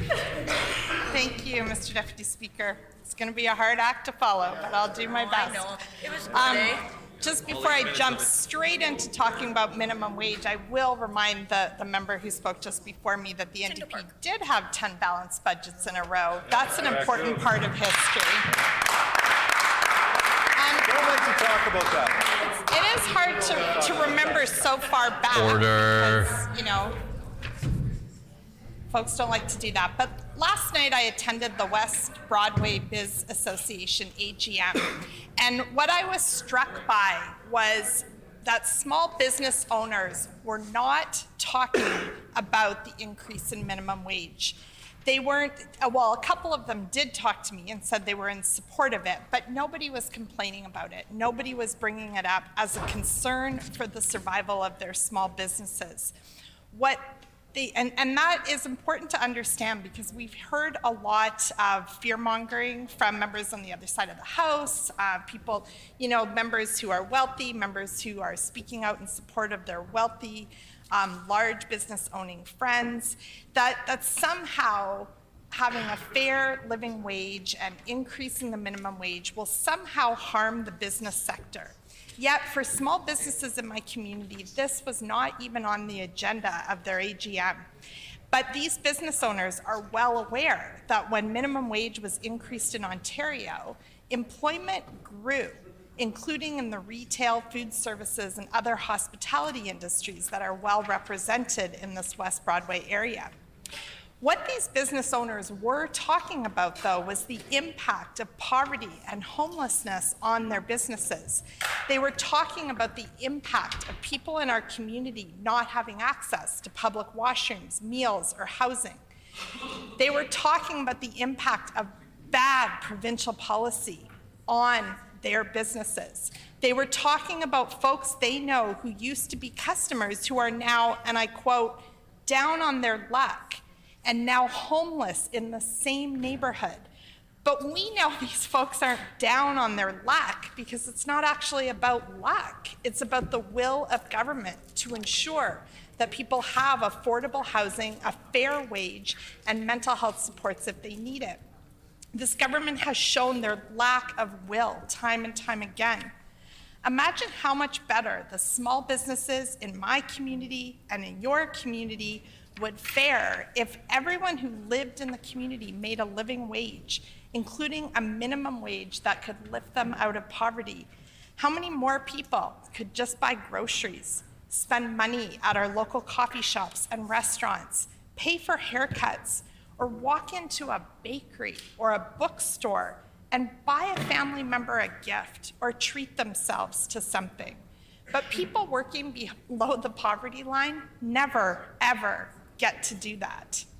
It is better for workers, it is better for small businesses, and certainly better for our communities when people are paid a fair wage and are able to take care of their families and participate fully in society. In 2019, the Manitoba NDP committed to a $15 minimum wage. It's almost 4 years later, and it is time to immediately raise the minimum wage to $15 an hour, and then quickly move towards a living wage in Manitoba. Raising the minimum wage is important, but this bill does not increase the minimum wage to $15 an hour. As the cost of living continues to rise and life gets more and more expensive for Manitobans, this is an inadequate increase in the province's minimum wage.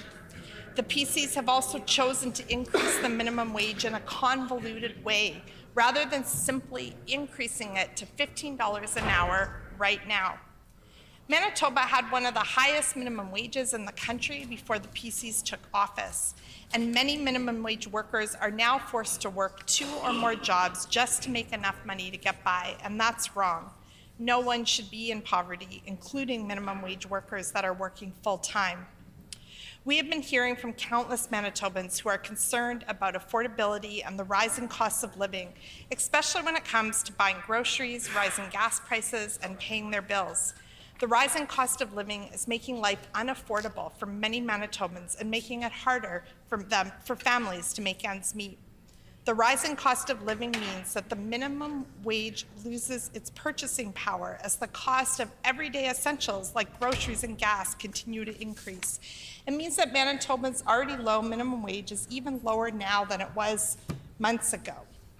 In January 2022, Canada's annual inflation rate reached 5.1%, which outpaced wage increases of 2.4% over the same period and was the first time the annual inflation rate exceeded 5% in more than 30 years.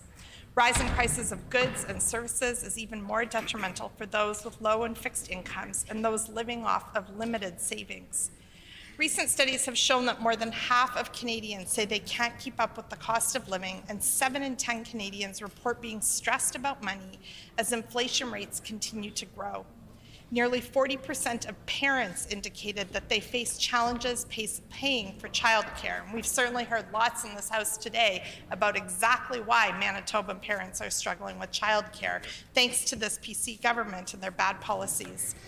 The pandemic has reinforced just how important frontline workers are. It's also shown that despite their importance, many of them are not making a living wage. Manitoban workers don't want a one-time bonus for risking their lives during a pandemic. They want a living wage every day, forever, paid sick leave, and stronger work protections. Manitobans were looking for hope in the recent throne speech, hope for some economic relief and hope for a better future for their kids, but the Premier failed to meet the moment. We believe that the PC government should immediately increase the minimum wage to $15 an hour and then ensure it becomes a living wage so no Manitoban who works full-time has to live in poverty. Increasing the minimum wage and making it a living wage would help attract workers to industries that are currently experiencing labor shortages and would ensure no worker who works full-time will have to live in poverty. If the members on the other side of the House had read the briefing paper or listened to speeches made at committee by the Manitoba Federation of Labor, they would know that household spending accounts for 56% of Canada's GDP. Ask almost any small business owner what they need to grow their business. And just like the members, the businesses in my community, they will say that they need customers with money to spend in their shops. Low-wage workers spend the largest proportion of their take-home pay on consumer goods and services. When lower-income households see a sustained rise in incomes, they spend virtually all of it. Much of it goes to food, rent, and to other areas of the local economy.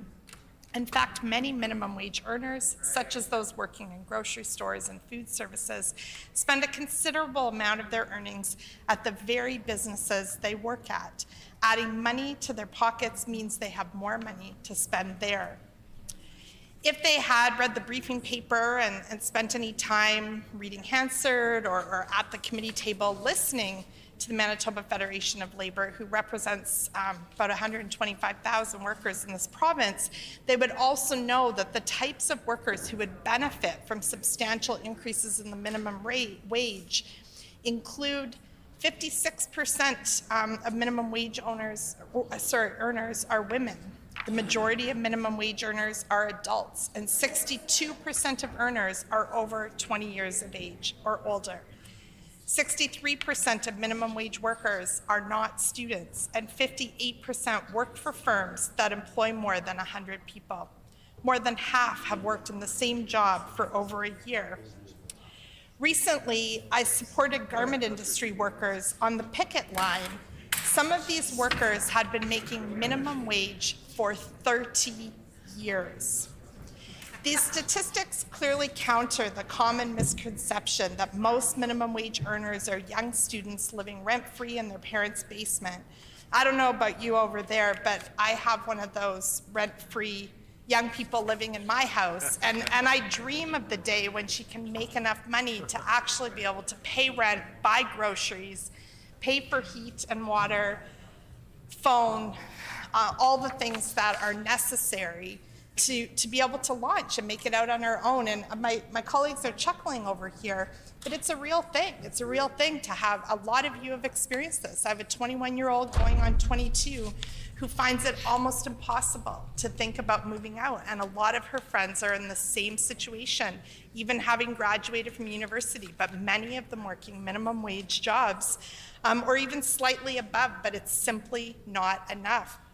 And some of your kids may be in the same boat, but my baby's not a trust fund baby, so until she can make some more money, it's going to be a long time of trying to make it work in our household. So these numbers dispel the myths that most minimum wage earners work for small mom and pop shops, and that minimum wage is just a starting wage that workers quickly transition above. Most minimum wage workers work for big employers, and most have had that same job for over a year, which, I come back to that day on the picket line with those garment industry workers. They were merely looking for a 30-cent an hour raise, 30 cents above minimum wage. Workers who had worked doing a really hard job for 30 years. And we take that kind of work, that invisible women's work, for granted. The invisible work of immigrants to this country who are struggling, who can barely put food on the table, let alone ever take themselves for a nice haircut or buy something special for their family. We know that food prices have soared in recent months. Harvest Manitoba says that demand for hampers is at an all-time high and continues to break its previous records, which is not the type of record-breaking we ever want to celebrate. Harvest Manitoba is seeing an increase of 30 to 40% of their pre-pandemic volumes and expects that number to increase with rising fuel prices. Other food banks and organizations that help people in poverty are reporting similar numbers. Harvest said it delivered 12,000 food hampers to local families in February, the most they've ever delivered in a single month. Food insecurity is also a significant issue for many First Nations communities, and especially in northern Manitoba. First Nations communities in northern Manitoba already pay high prices for fuel and groceries, and many are worried about the impact rising costs will have on struggling families.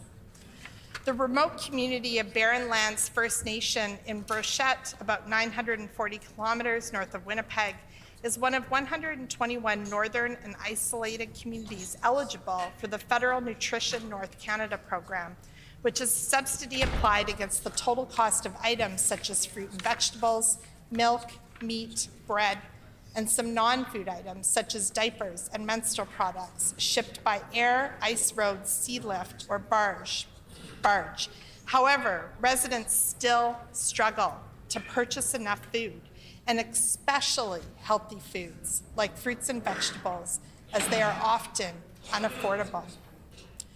The recent war in Ukraine is also contributing to rising food and energy costs. Ukraine's farms feed millions around the world, and the country is often called the breadbasket of the world. Russia is the world's largest supplier of wheat, and together with Ukraine, accounts for nearly a quarter of total global wheat exports. And the burden of these prices falls heavily on the most vulnerable.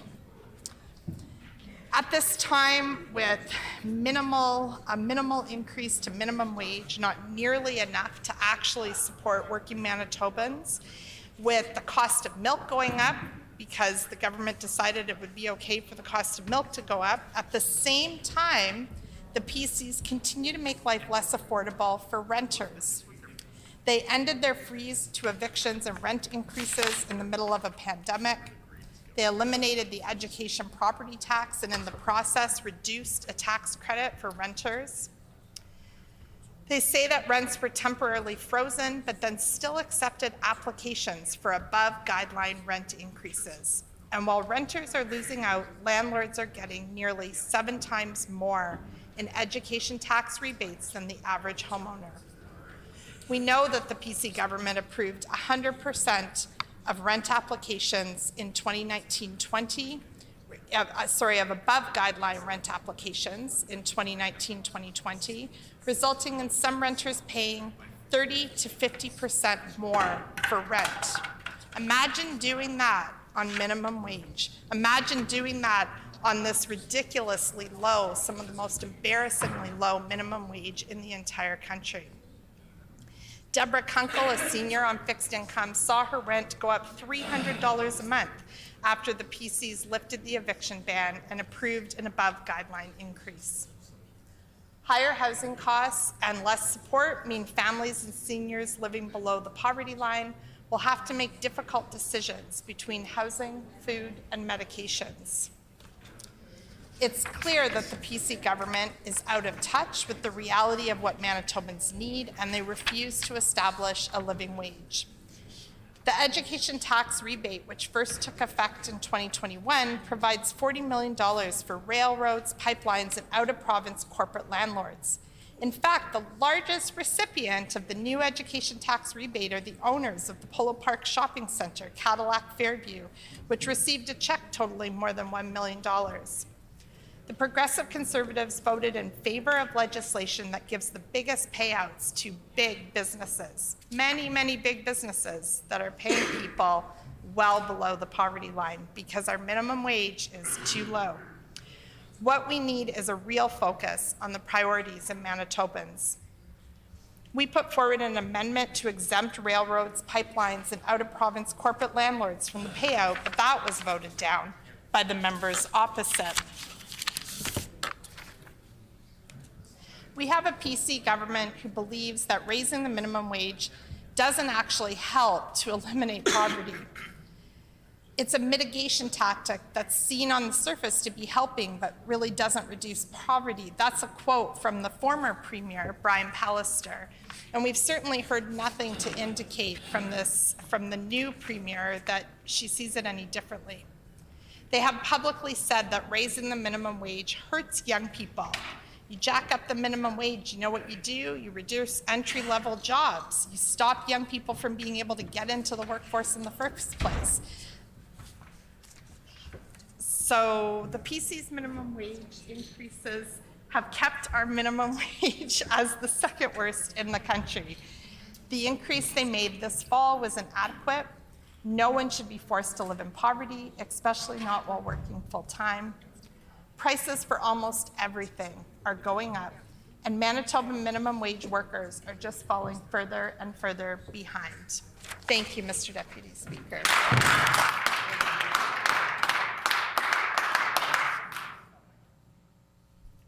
Are there any other speakers? Is it the pleasure? Is the House ready for the question? Is it the pleasure, I suppose I should say, the question before the House is Bill number 4, the Minimum Wage Adjustment Act, third reading and concurrence of Bill number 4, the Minimum Wage Adjustment Act 2022, Employment Standards Code amended. Is it the pleasure of the House to adopt the motion? Agreed and so ordered. I declare the motion carried. We will now proceed as previously announced by the Honourable Government House Leader to Bill number, second reading of Bill number 6, the Manitoba Public Insurance Corporation Amendment Act.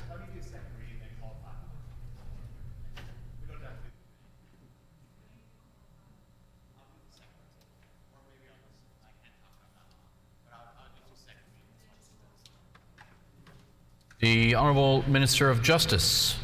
I move, seconded by the Minister of Families, that Bill number 6, the Manitoba Public Insurance Corporation Amendment Act, be now read a second time and be referred to a committee of this House.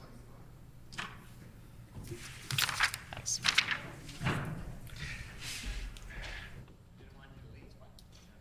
It has been moved by the Honourable Minister of Justice, seconded by the Honourable Minister of Families, that Bill number 6, the Manitoba Public Insurance Corporation Amendment Act, be now read a second time and be referred to a committee of this House. The Honourable Minister of Justice.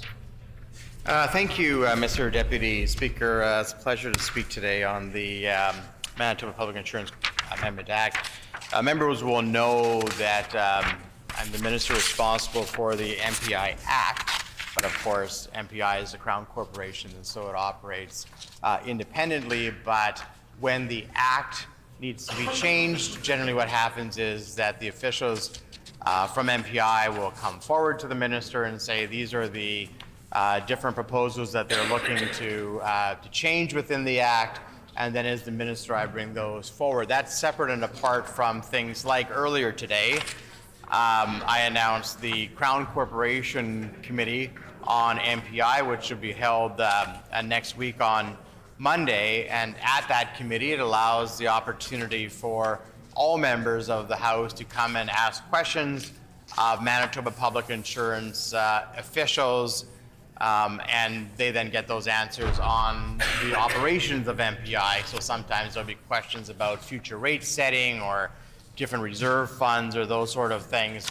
Those questions are appropriately asked to MPI officials in the committee, but as minister responsible for the Act, not necessarily operations of MPI, I bring forward changes for the Act, and that is what this is. This is an amendment to the Act. So the bill will do a few different things, and I'll briefly describe each of them. It'll modernize aspects of the Personal Insurance Protection Plan, which provides benefits to Manitobans who are injured in motor vehicle accidents. The 4 amendments that I'm advancing on behalf of Manitoba Public Insurance are intended to ensure that the Personal Injury Protection Plan continues to provide both value for money for ratepayers and appropriate supports to victims of all ages who are injured in a motor vehicle accident. Members will know, and some will have been here, I think, when MPI went to a no-fault insurance system where it took most of the litigation, not all of the litigation. There are still a few nuances which one can litigate on. For example, I think you can still litigate on the fault. So if you get into an accident, you can, and you're assigned 50-50 as an example for fault, I believe you can still litigate on whether or not that fault is not properly assigned, or you can take that to small claims court, I believe, and say that I believe that this should be a different fault assessment. But the litigation on the quantum of injuries doesn't exist under no-fault insurance because we have things like the personal injury protection plan and other plans that allow for payment through Manitoba Public Insurance. So the First Amendment that's contained within this bill will allow for Manitoba Public Insurance to direct benefits to a person in trust when a claimant has impaired cognitive functioning.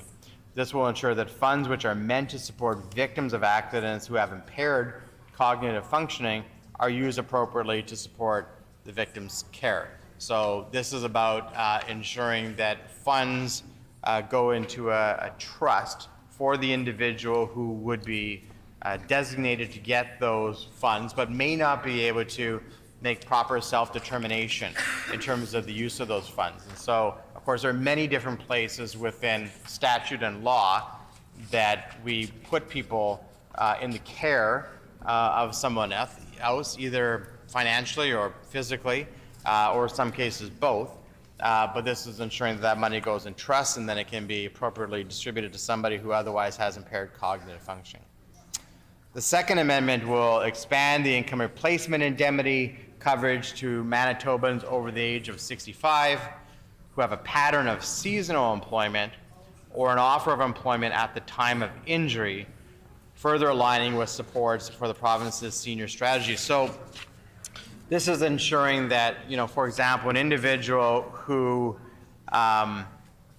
is maybe 65 years age, but they only work 4 or 5 months of the year generally, but they have a regular pattern of that employment. If they were to get injured during the time when they weren't working, their benefits might be less because they might be looked at and gone, well, they weren't working at the time of the injury, and so their amount of money they'd be eligible for wouldn't necessarily reflect the fact that they had a regular pattern of work, and they would have returned to work in whatever seasonal time that would be, but for the accident and the injury. So it is about improving the benefits for individuals who are 65 or older and have that seasonal pattern, which we're seeing more and more, I think, these days as individuals return to work after retirement, maybe from a job, and particularly in these days of a tight labor market, there are more opportunities for individuals who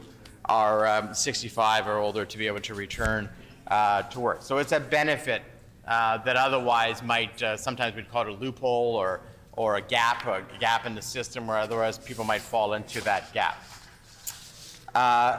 There's another amendment, and currently MPI is allowed to recover money that was paid to a person who is not entitled to it as a result of that person providing false or inaccurate information. This third amendment will allow MPI to recover from a claimant any funds that were paid to a third-party service provider as part of a fraudulent claim. So and this can be, of course, questioned at committee as well. We'll have MPI officials there. But my understanding from this is, of course, where MPI will often do examinations of fraud, whether or not a claim was a fraudulent claim, and they, of course, have the ability to recover funds from the individual who was involved with that fraudulent claim. But sometimes money flows to a third-party service provider that's involved. They're not involved with the fraudulent claim other than they provide services to the individual who claimed falsely or fraudulently benefits. Now, this wouldn't be then MPI getting that money back from the service provider because they might very well have been an innocent victim as well. They wouldn't have been party to the fraud or known about the fraud. But if money had gone to that service provider, it would allow MPI to get that money back from the claimant himself or herself who had made the fraudulent claim and caused money to be paid to a service provider. And so it's important about maintaining the integrity of the MPI system.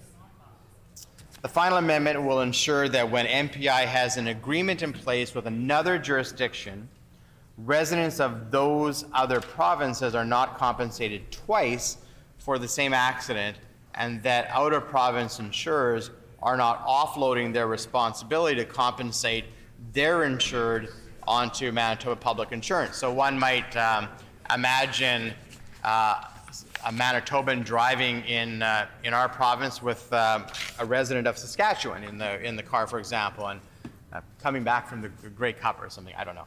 But getting into I know it's a little fresh, I shouldn't be raising those issues yet, but getting into an accident then, the Manitoban, of course, is insured in Manitoba, but in all likelihood, the Saskatchewan resident would be insured by their insurance provider. And so this brings clarity to the fact that the Saskatchewan resident should be paid out by their insurance provider, and the Manitoba resident should be paid out by the Manitoba insurance provider, MPI. So these are really four, I wouldn't want to say simple amendments because some of them are complex in terms of their drafting, but they all either bring clarity to a situation, like ensuring we know who is getting insurance from who, or they provide an additional benefit.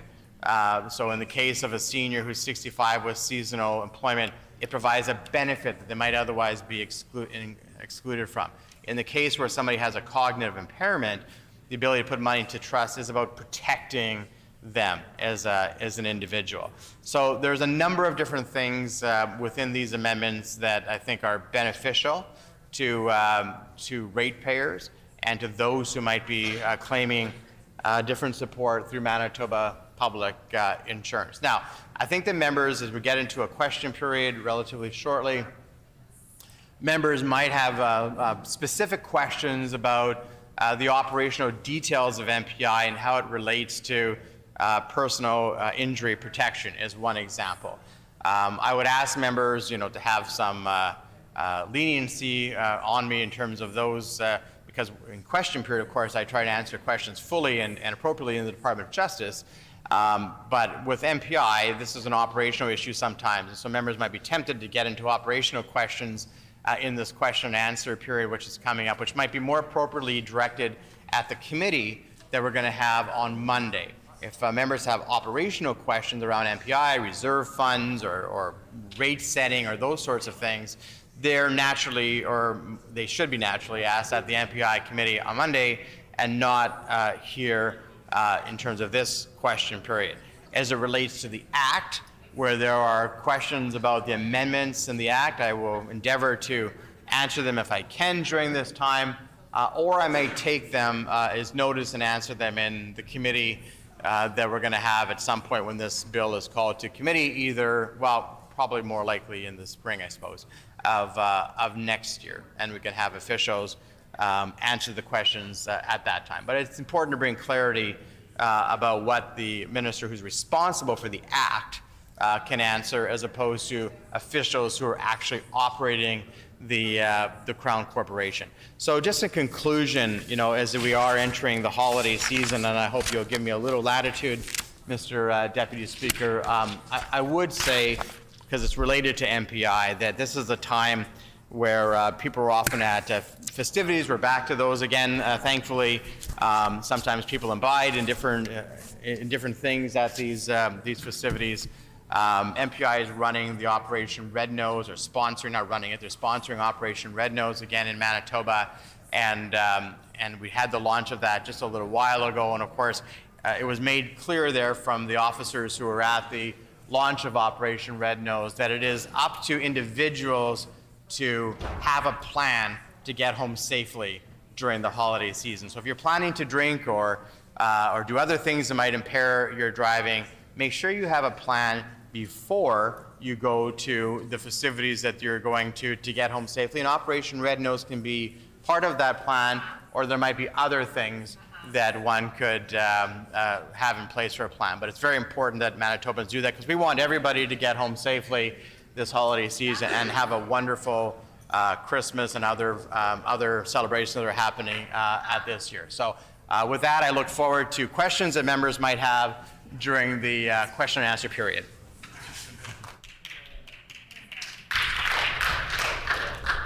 The hour being 5 p.m. when this matter is again before the House. A question period of up to 15 minutes will be held, and we will deal with that at that time.